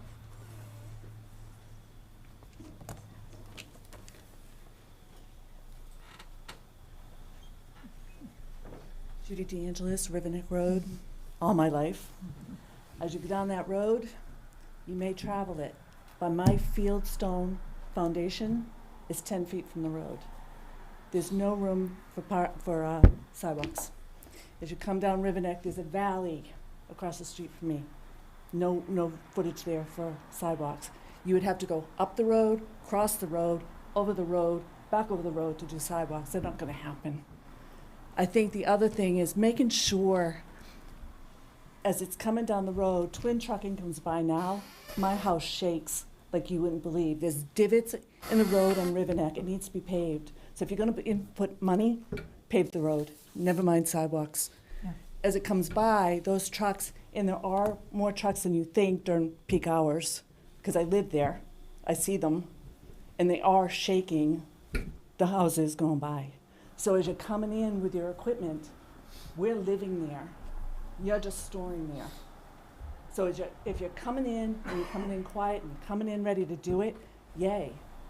But you're talking big trucks on this road that we're living in.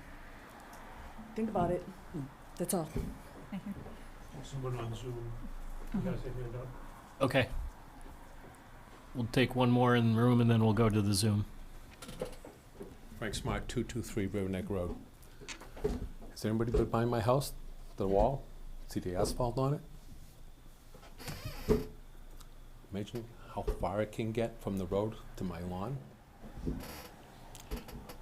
Earlier in the evening, what was that sound that went by? Was that a very loud truck? I'm gonna hear that every day. Not only when they are towing a 60,000-pound excavator.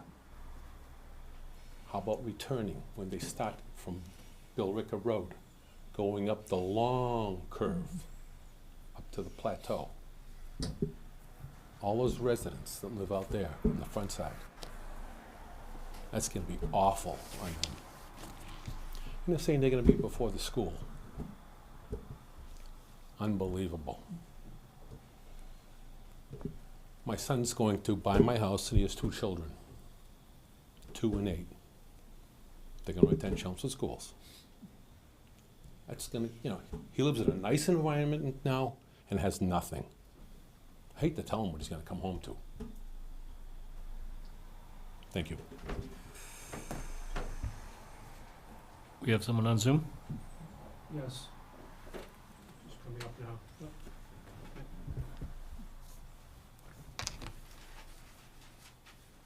Am I on? Yep. Yes. Hi, I'm Song. I live on 36 Monmouth Street.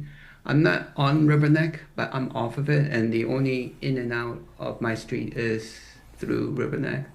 I just wanted to add to the recommendation of putting in sidewalk if this is to be approved.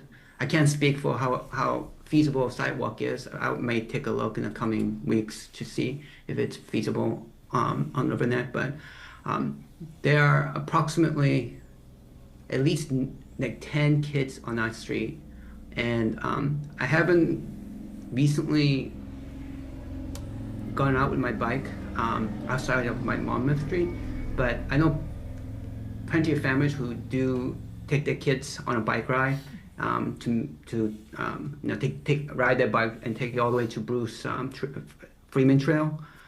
And if we're gonna have big trucks come and go, I fear for the safety of not just my kids but everyone on our street. So I just wanted to add to that particular comment. If we want to prove it, how we should attempt to have at least a sidewalk funded. Okay. Thank you. Thank you. Any other folks from public?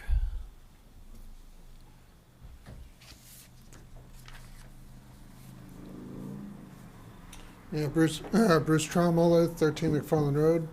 I'm just curious, you talked about having the trucks coming and going during off-peak.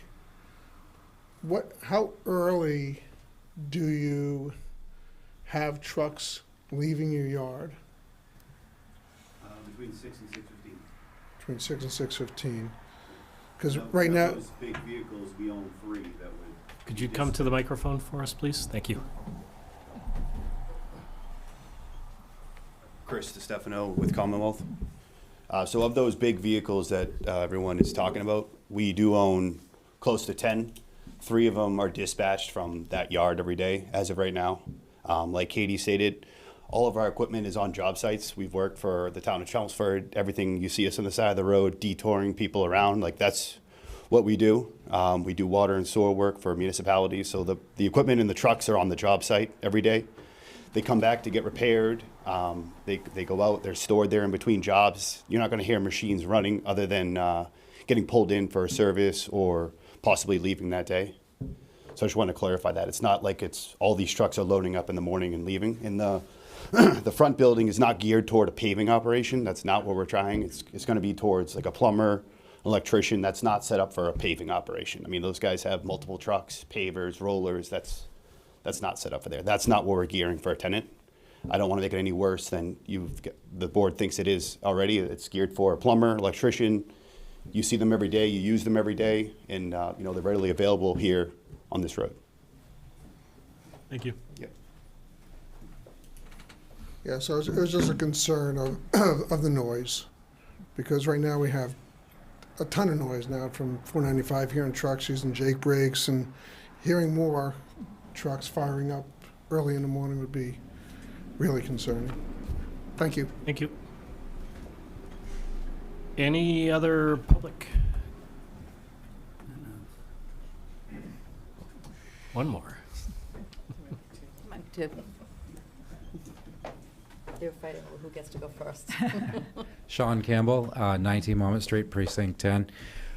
So I submitted the report about the kind of traffic study. I'll try and be brief tonight because it sounds like, you know, it's pretty late and we're going to probably do this again. But, you know, we have a lot of problems on Riverneck Road. And I think, you know, anytime that you want to build on it, it just highlights the problems that we know about, including the bus stops, the blind corners. I mean, the bus stops they're dangerous. And, you know, the way that the bus comes, it's actually, it's not even shielded by the bus. The child has to cross the road, and it's a blind corner, and it's scary. And I can tell you that parents are pulling kids back, and I've seen it. So, you know, it's definitely scary. The other thing I'd like to add is, you know, so I worked in West Tech a long time ago, and I can tell you at lunchtime, you leave. You know, and there was like I think a Hess station, and there was amenities, and you would get food. I mean, that's what you want to do. So you can't just imagine these bays are going to go there and they're going to be there all day. I mean, they're going to want to go to Dunkin' Donuts. They're going to want food. They're not just going to bring food. They might order out food, but there's 15 different operations or more, and they're not going to have their own cafeteria. So there'll be more traffic than I think was listed in the traffic study. Let's see. Obviously the sidewalks, I mean, we need a sidewalk, but if you look at the pictures I submitted, you see these trucks and they're 10 feet away from somebody's foundation. So I don't know how you go about putting the sidewalk in. I mean, I mean, they can shake hands with that truck. And that truck, you know, he's crossing the center line because he knows, oh, wow, there's not much here. I mean, he's concerned. I think I don't think the driver's impaired. I think he's just looking at the road going, well, I got to kind of make some adjustment here. You know, that's kind of my map that I submitted that I think we got up here, and it didn't come across right, but I was trying to highlight these bus stops. So we have these mega bus stops that have, you know, maybe 10 children at different hours. So, you know, the Chelmsford school system, it runs, you know, high school, middle school, elementary, and the different cycles. And so there's constantly these children just boarding buses. And any additional traffic, like it's scary today, but any additional, you know, adds to the fear. So these are just things to consider. I'll be back at the next meeting and I'll present, you know, more. And, you know, if you get a chance, you know, read my article on the traffic. And thank you. Thank you. Thank you. One more. Thanks, Chris. There's 2 items I forgot. You get up here and you get all nervous. Once again, Frank Smart, 223 Riverneck Road. They told us how many pieces of equipment they have. Did they tell us how many pieces that they lease? They have other locations in the state. What happens if they close down those? Move to Chelmsford? Let's think about that. Thank you.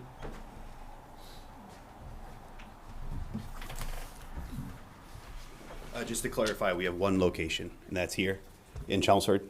We started in Maynard, which is out of my parents' house. Obviously, we don't have any equipment there. We rent a spot in Watertown, and that's where our equipment is when we're working down that area. And we used Watertown address for a while, and we bought a piece of property up here years ago, and that's where we've been since. So we do not have any other locations. We have yards that we store equipment at, yes, but there's no other operation or headquarters, just here. Okay, thank you. And I just want to clarify too, Katie, just as far as condition of road and sidewalks, that's a DPW conversation, and Casey started conversations with them, but they were the one that brought up the fact that they had already looked at sidewalk and it's being discussed. So I think we can have further conversation, certainly with DPW, about their plans for Riverneck Road and how they were planning to accommodate the sidewalk, because it's certainly already been studied, it sounds like, from our initial conversations with them, which is why they told us not to build it on our side of the road, to give money towards the construction of it for when that comes to be. So we can certainly talk to DPW about that. And then Ken Fail is here, who's our architect. We did want to touch on the architectural changes before we close out for tonight and continue to the next meeting. So if Ken can come up.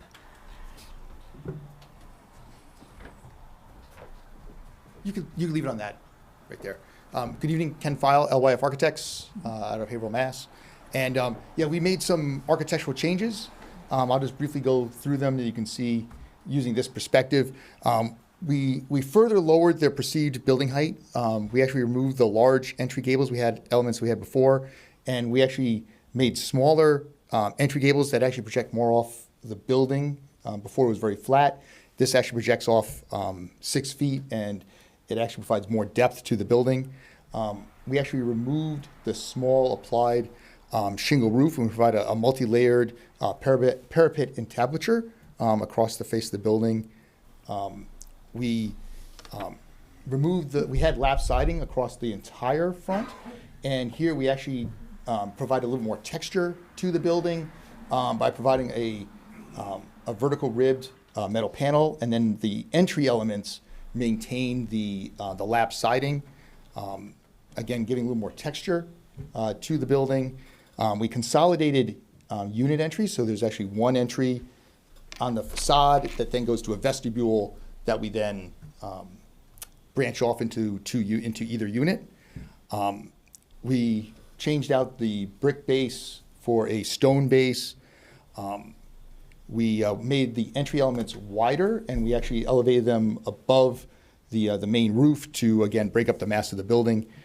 We changed the windows to be double hung with shutters, again, to incorporate aspects of the residential elements around the neighborhood. And we actually updated the landscaping to actually more accurately reflect the landscape plan. That was it. Okay, thank you. Evan, before the next meeting, could we get more details from DPW on what their plans are for that? Any other questions or comments for the evening? I'd like to make a comment. I think this is just my personal opinion. I do like the front part of this project. It's the heavies that I'm concerned about, which is associated with Commonwealth's use. That to me is, if I consider the criteria for a special permit, makes this project very challenging. That's where I'm at. If this was strictly the kind of use, outdoor contractor use that's proposed on the upper half of the site, I'm actually really fine with that because it doesn't involve heavies. But it's the operation that involves heavies that concerns me. That's where I'm at. Any other questions or comments? Would the applicant want us to do a straw poll? Would that be helpful for the applicant to do a straw poll? No, I think we need to have peer review here. Okay. I think we need to hear from your peer review regarding the traffic study so that you can, I think, feel a little bit more confident about what we're giving you for numbers and understand where we are with traffic. And I think overall, I think you would feel better hearing from Jeffrey Dirk, but I could be wrong. I think that we still have some revisions to make. I think if you're concerned about our traffic numbers, I think you need to hear from your peer review before. I think that's the reason why we paid for it and you had it done, was to make sure that what we're telling you is truthful in the way that the site is going to be used. I think you need to hear from DPW about sidewalks and roadway construction. This is a public road in the town of Chelmsford. Before, I don't think you have all the information you need to accurately make a decision tonight. So I don't think it's, you've heard what is representative of the full information you should have as a board before making that decision.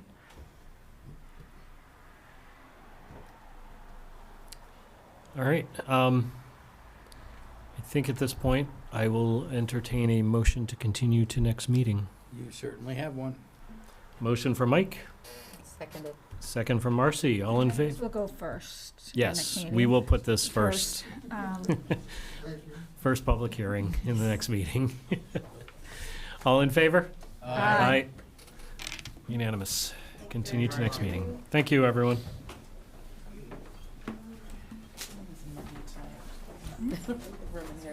Yes. All right, See, but you want to Once in a this. while, like a nice. we're getting close to the end. You want to Just declare victory. Next time I'll fire. Yeah.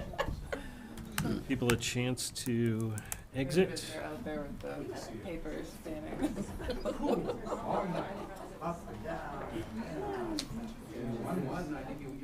All right, next item on the agenda. Community Development Director's Report. It's a new item I have started to add to the agenda. Oh, It's quite exciting. it is, it is.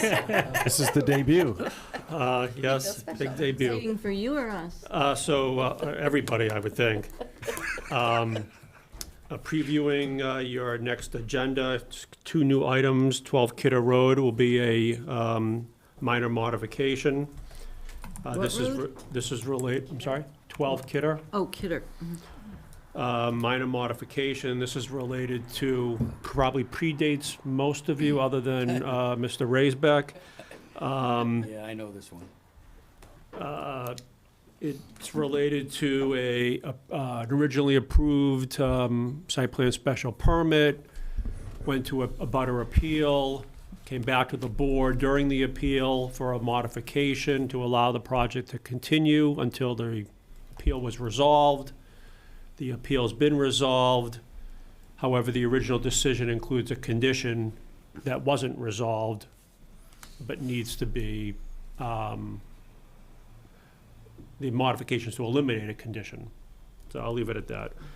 345 North Road, which is the small commercial plaza right beyond Technology Drive, is coming in for COID applicability to convert the existing second floor to residential. That's gone through some initial departmental meetings. Provide a quick update on ADUs. At the recent select board's meeting, there was an update given via memo by the building commissioner. I think he said that there's about 12 applications that are in some variety of process. One has been issued. My update, I want to highlight 28 Eldorado was last week's zoning board meeting, was the first ADU application in which an applicant was seeking a waiver from the second driveway provision. Upon a vote of 2 in favor, 3 against, that request was denied. So at this point, our staff is drafting that decision, and we'll have that decision clocked in. Can I just add to that, Sure, Evan? yep. What was really interesting, what I found really interesting on that, which I didn't think about when we were doing ADU. I'm glad we did put that in about the driveway. But the ADU 900 square feet is just for the living area. So this ADU also had a garage, which brought the whole little structure up to 1,100 square feet. And the garage can't be counted in the 900. And they wanted a separate driveway. So this was basically adding a house on a lot.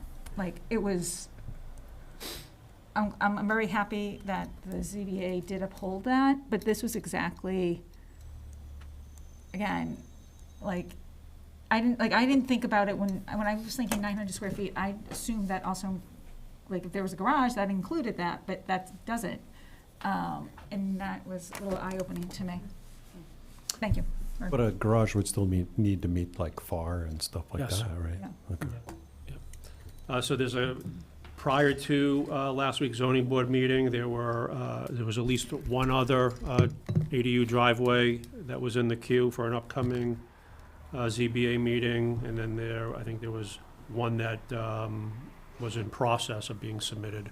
So we've updated those applicants accordingly, encouraged them to watch the video and so forth. Joel May mentioned the gap analysis. Do you want to talk about that? No, you can talk about it. Okay. So maybe 5 weeks ago at this point, staff met with the consultant. It was a productive meeting.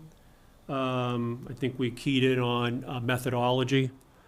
The methodology being to create a checklist that identifies specific criteria for different project types that would, if you're let's say you're in close proximity to a zone one, or a close proximity to a zone 2 in a perennial stream that has, a direct hydrology connection. So those are the kind of the criteria that we're trying to identify, all in the hopes of making it clear via matrix what projects would trigger what types of soil and groundwater characterization. So that's a work in progress. Evan, I have a question on that. Yep. Would that checklist include who owns those? Ideally, it would clarify what boards would be keying in on what aspects of it. Okay. Based upon the existing regulatory makeup. Okay. Good. Thanks. So I think we're on the right track with that.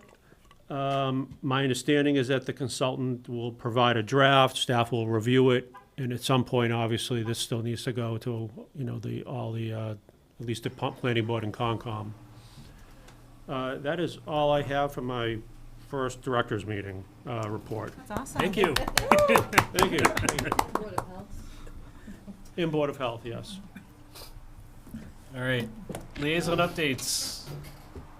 Nothing here. We meet tomorrow. I got nothing. I missed the last meeting. You wanna? Which Housing advisory? they didn't have a quorum at the last meeting. Because I missed the meeting, probably. Do you have an update? No, I haven't finished watching the video with the ADU. NIMCOG did not meet during August, but they will be meeting next week, so I'll have a meeting to attend next week as a planning board member. Okay. I have Board of Health. All right. Yeah, to sort of tag on to what Evan was saying, it was actually a very good discussion, particularly about 242 Riverneck, because in discussing that one, they sort of discussed, and in particular, Richard Day is the one who's really spearheading. 242 Riverneck, which one's that one? Not Riverneck, I'm sorry, Billerica Road. Billerica, okay, that's the, Billerica Road. I'm confusing, because at the meeting I said 150 Dalton, and I meant 152 Stedman, and I was confusing the daylights out of people. That's okay. I feel like I'm like deja vu But in anyway, some of these meetings. because it was a discussion about, well, what was going to be the extent of the geohydro study and so forth and so on, and they felt that they didn't need a full geo study, but that Richard Day was going to look at what data was available in terms of the borings that they did to get some sense of several factors which he outlined, which I thought was really, really good to keep in mind. And that is that the first thing that they're going to look at is there potential for contaminants on the site? And do they want to do testing related to that? The second one is understanding what the direction of the flow, groundwater flow is. When you can get some indication of that from where the seasonal high groundwater is. And then also what would play out if there was actually some sort of release on the site.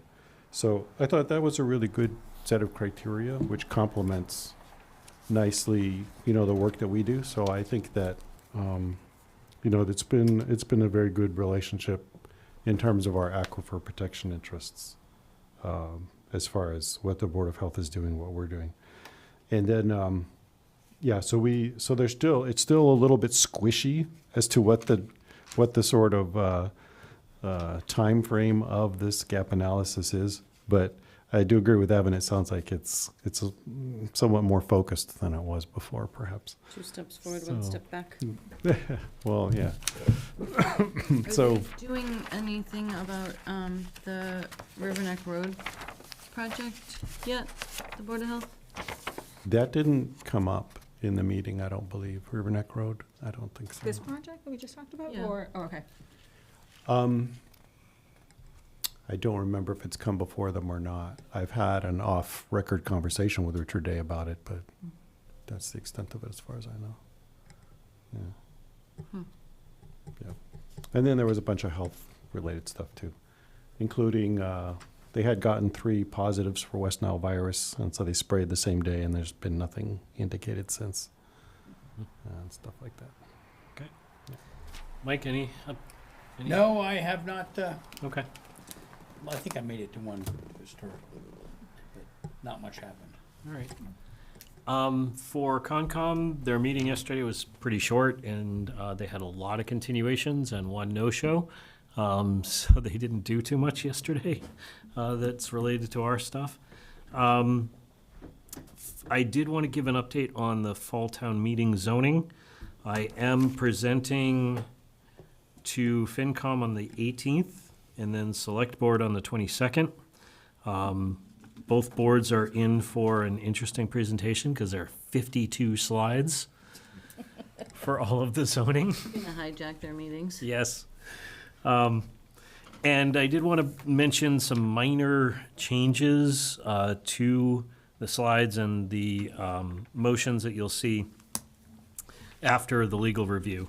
I met with Evan and Town Council and Paul, and there were some housekeeping things that I just wanted you to be aware of. The accessory parking footnote we added it to the industrial accessory parking, but we forgot it on the commercial accessory parking.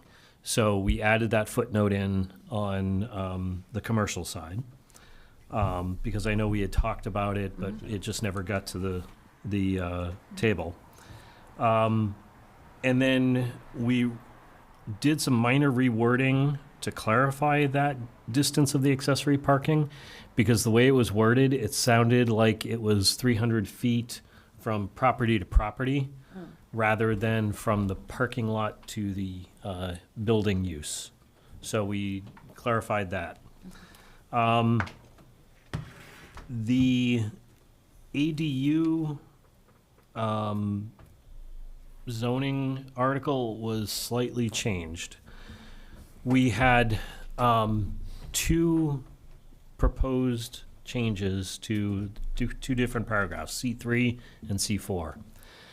What Town Council explained is that when the AG did the crossouts, that was legally approved. So we do not have to approve that at town meeting. So in the C3 in the C3 paragraph, there was just some words that she struck. We didn't even include that as part of the article because that was automatically approved when she did that. For the C4, she technically took out that entire section. However, Which was that? I'm sorry. I forget what it was. You'd have to go back to the slides. I don't remember the exact. It was related to the special permit process. And she struck that entire paragraph. After she did that, Town Council met with her office to come up with some rewording. And that's what essentially the new wording, without the strike-throughs and the additions, the new wording as complete paragraph is what we're going to be voting on putting back in to that blank section, essentially. We don't have, like, so we're not gonna show the AG strikeout, because in essence, them striking it out is automatically approved, so we don't need town meeting to approve the strikeout. Correct. We just need them to approve the wording added in. Yeah. Got And it. it'll be the new complete wording, not all of the edits Yeah. that we saw. Which is probably a little bit better Yeah, from a it's town gonna be meeting clearer. perspective. Easier to pay attention to. Too. Definitely cleaner. So that's the difference there. The last thing is, I had a discussion with town council on the definition of family. He did have some concerns with the permanence and cohesion piece of it, because it could be legally difficult to define. It also may come with some questions at town meeting related to that, and he said it won't hurt to leave it in, but it may cause some confusion at town meeting. So did So- he have a recommendation? Yeah. What we came out with is, we'll leave it in. It may provide some clarity, it may not, but it's not gonna hurt anything. And then if people have concerns, we could remove it. If the board is okay with that, I will have a motion ready to remove it if it becomes problematic at town meeting. He doesn't think it's gonna matter either way legally. But if the board wants to keep it in, we can keep it in, it won't hurt anything. But if it does create confusion and problems at town meeting, and people focus too much on it, we can easily remove it with an amendment. Yeah, I don't think that's gonna be the issue that we're gonna be fighting. I don't think so either, but, Yeah. so, I'll be prepared with an amendment, a friendly amendment, if it needs to happen. I just wanted the board to be aware that in order to keep that discussion moving, we may need to do that, but it shouldn't affect things either way legally. If people are good with that. Okay. All right, that's all I had for the zoning updates. Next meeting date is September 24th, and then the 8th. We don't have any meeting minutes. Anyone have any other topics? If not, I will take a motion. So moved. Motion by Mike, all in favor? Aye. Good night, everyone. Thank you.